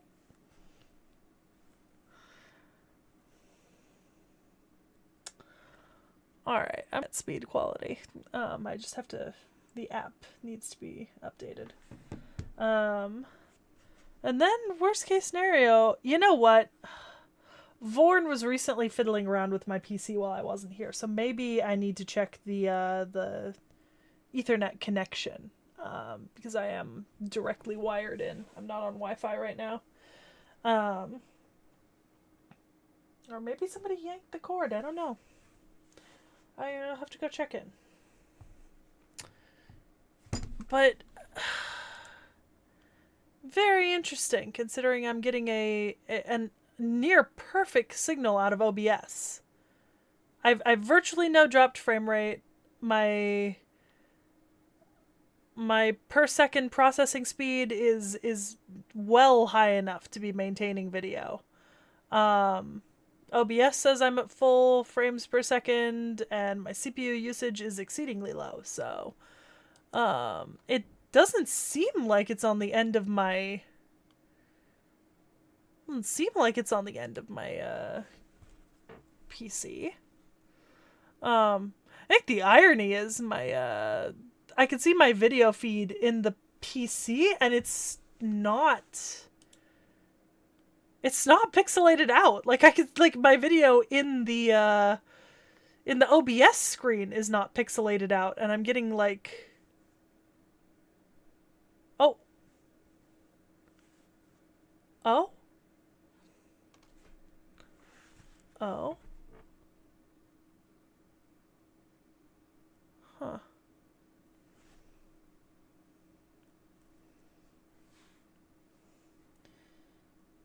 Huh. Entertain chat. I'm checking on stuff. Can see me. Can you see me, chat?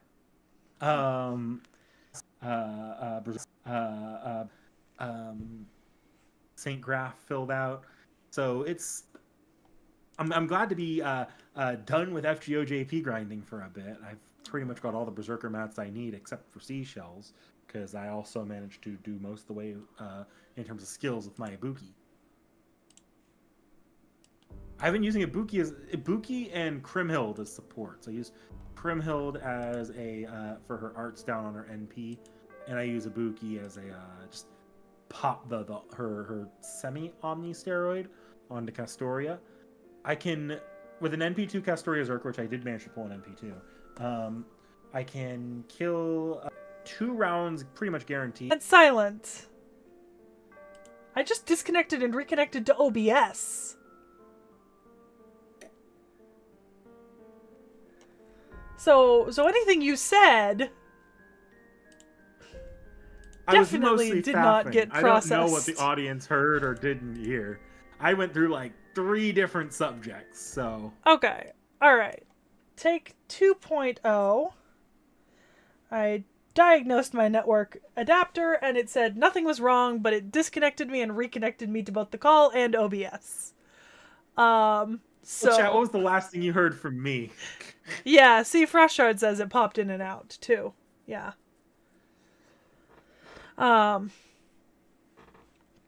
Yeah, because I definitely missed at least a couple words there in the middle. Well, which subject was it on, if you know or if chat knows? I'll be honest, I was concentrated more on clicking through network troubleshooting issues. Okay, so you heard about Berserktoria. I'm just gonna quickly recap that. I finished my grinding on that Berserktoria. I got to NP2, and I can 1 to 2 round her depending on how lucky I get with crits and cards. The topic I went to after that was actually responding to Tacos' comment on Borderlands. And this is actually kind of on subject to what we were talking about earlier. Was Borderlands the one where the fourth game got announced recently, and the director of the Borderlands series like, yeah, we're probably raising this game to like $90-100, but if you are a fan of Borderlands, you'll find the money for it. And it's like the No, most tone deaf fucking thing in the world. no, no, no, no. Any fucking creator who says, "Ah, if you're really a fan, you'll figure it out." No, Well, it's tone obviously, deaf. no. And I don't know how dedicated the Borderlands fans are, but depending on the franchise, I don't. It's tone deaf. It's fucked up that he said that. I hate it on principle. I don't know that he's wrong, because there's PlayStation, Nintendo, and even the amount of hype for GTA 6, knowing that it's probably going to be $100, is showing there's a lot of, I think the term is flexibility in the market. Like, consumers are willing to pay more, which But I I don't feel know if like Borderlands has that much. It's elasticity. yeah, but I feel like consumers are sometimes willing to pay more if the product they're getting is guaranteed to be better. Like the game yeah. I don't know. I like the whole GTA Like, 6 being so expensive also. Like I don't know if it will be that expensive when it comes out, but like that's no. No. Also, like if chat's back Pokemon, on for example, and I don't know if Borderlands has the franchise strength. what the fuck? Oh, chat's talking about. I'll hop back to Berserktoria in a second, and I'll recap that. Uh, but yeah, I don't think that the franchise strengths are equivalent.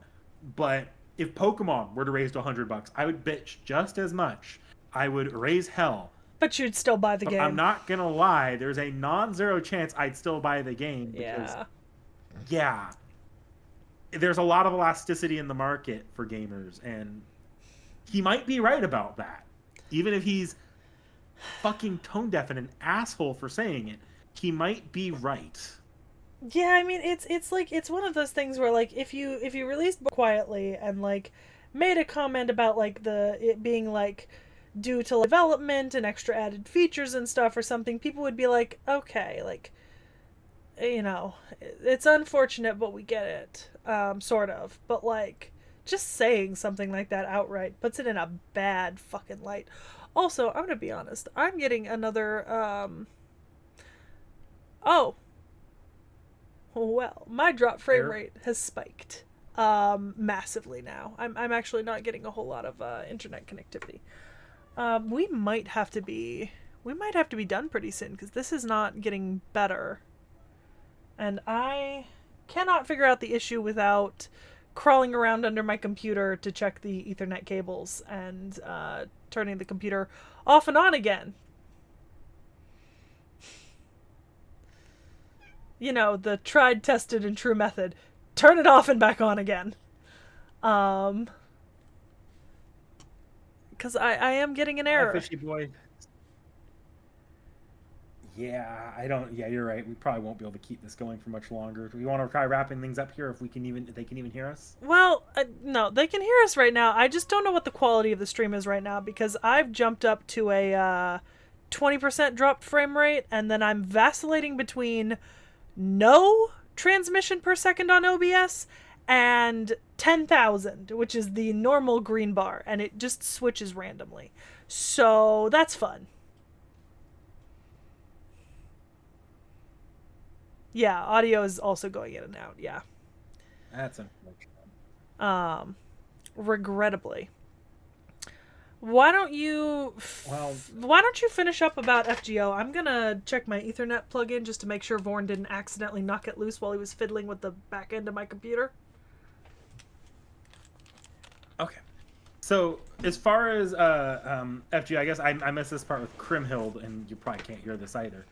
Crimhild, I was using as an art for her NP for arts down. I was using a Buki for her both of her attack up, and her I think she has a crit up on that too, and then her Buster art steroid on Castoria, and then I was switching out to Morgan for an extra 20%, a little bit of an attack up, and even though it gives Morgan weight for C stars, Morgan C star bomb, and just depending on how lucky I got with crits, I was either 1 or 2 rounding her.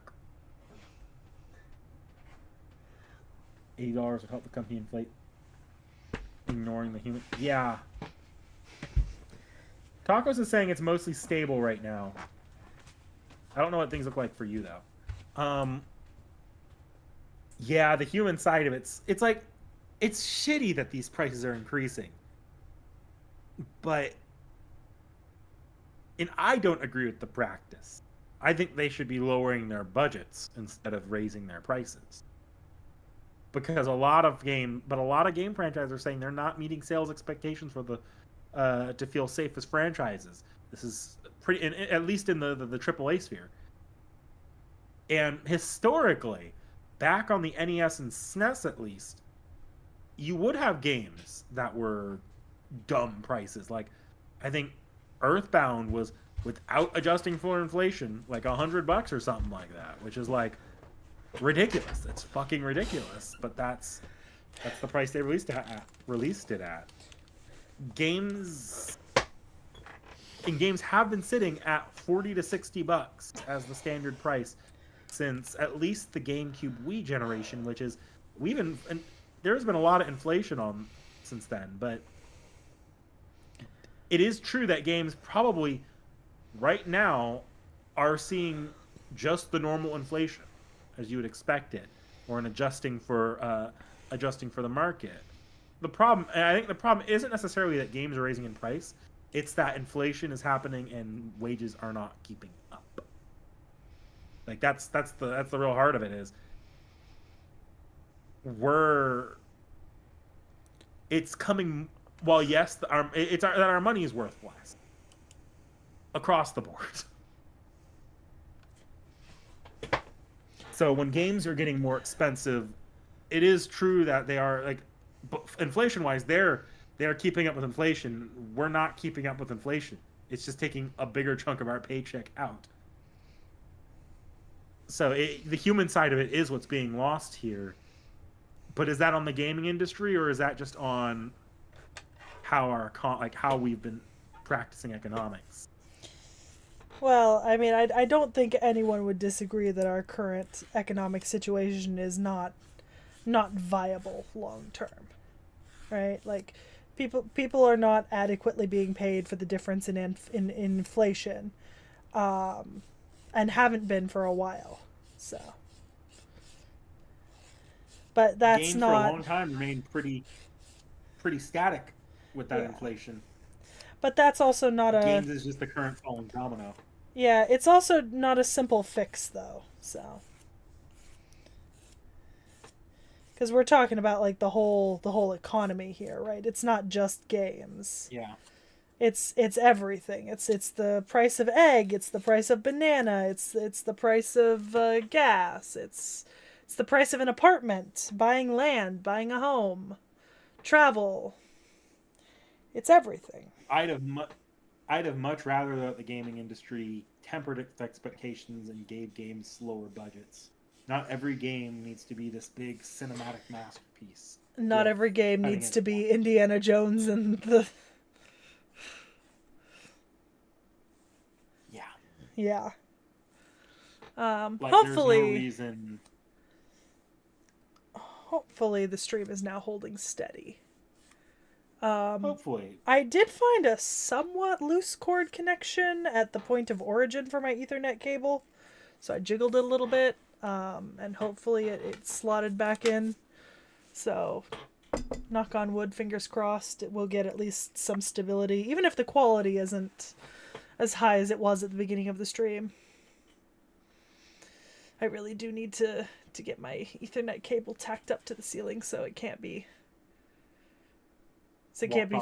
Yeah. I don't know if that was the problem. My Ethernet cable is more than long enough that like you could tug it and it wouldn't come out, but it might have just gotten jostled. Yeah, historically, like your connectivity problems on your streaming end have been internet like Wi-Fi related, which I Yeah. have to assume is just because of the books act as insulation, But the books have always been there. and your streaming issues did not always exist Yeah. this way. Yeah. I don't know. That's the part I'm a little sus about is that I didn't used to have internet connectivity issues in here, and yet in the past 2 years I've had to go from maintaining a steady Wi-Fi connection to extender pods to a hard Ethernet cable that runs down the hallway from literally the next room over. And in fairness, the Ethernet cable is the preferred way to go. I never really want to go back from Ethernetting in while streaming. But I'm a room away from the origin point of the terminal. It's inconvenient, knick-knack.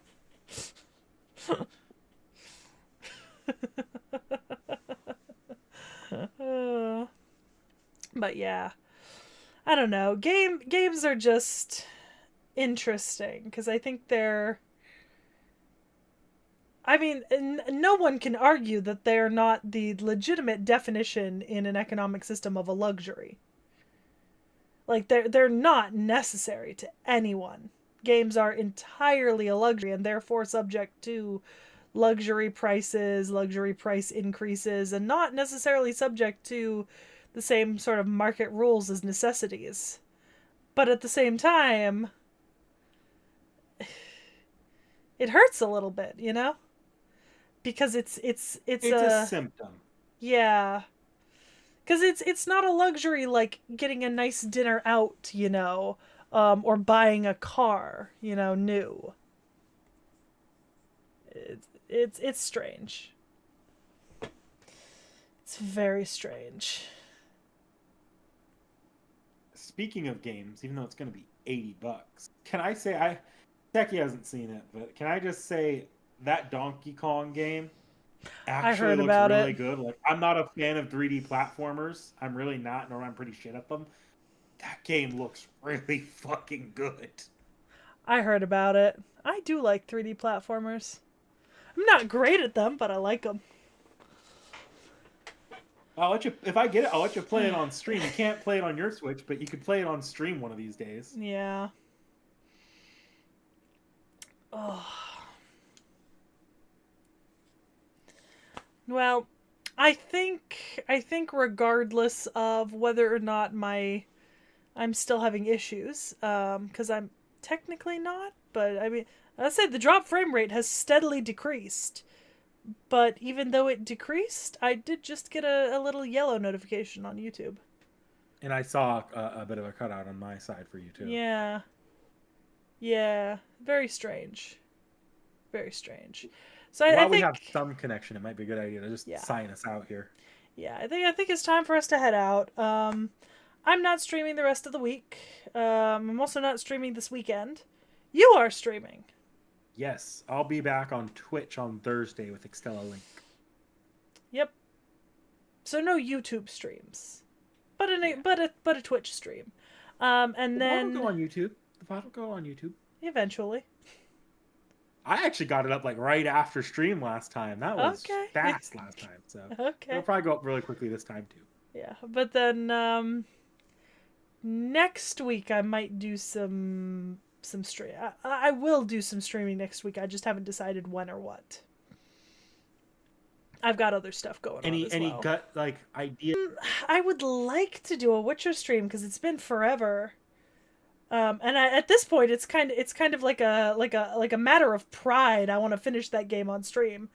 It's been a while, and I have to find some time to do it. And then I'd like to do an FGO stream. Not playing any chapters, but just poking around in the back of the menus. I know for a while we've been talking about like tier listing different servants and stuff like that, and I'd kind of like to do that before each of us goes on vacation. if I can find some time. I don't know if you want to be there for that or if you want to be like on call for that. Um, but I'd like to do some sort of like going over a bunch of like all of the servants that we've done so far in the React series. Just just like looking them back up, double checking the designs, not looking at anything new I'm not supposed to see, but like back over the designs and then kind of reevaluating my list of like who I really like and who I'm really looking forward for. Yeah. Yeah. Something like that.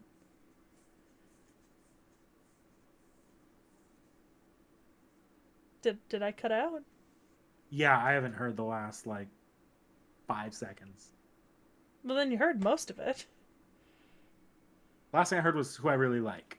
Yeah. Eh. Who I really like, who I'd want to get.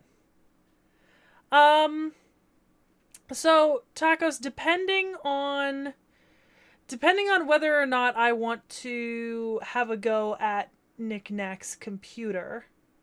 Knickknack's going on vacation first in mid to late July. So you're going like mid to late July.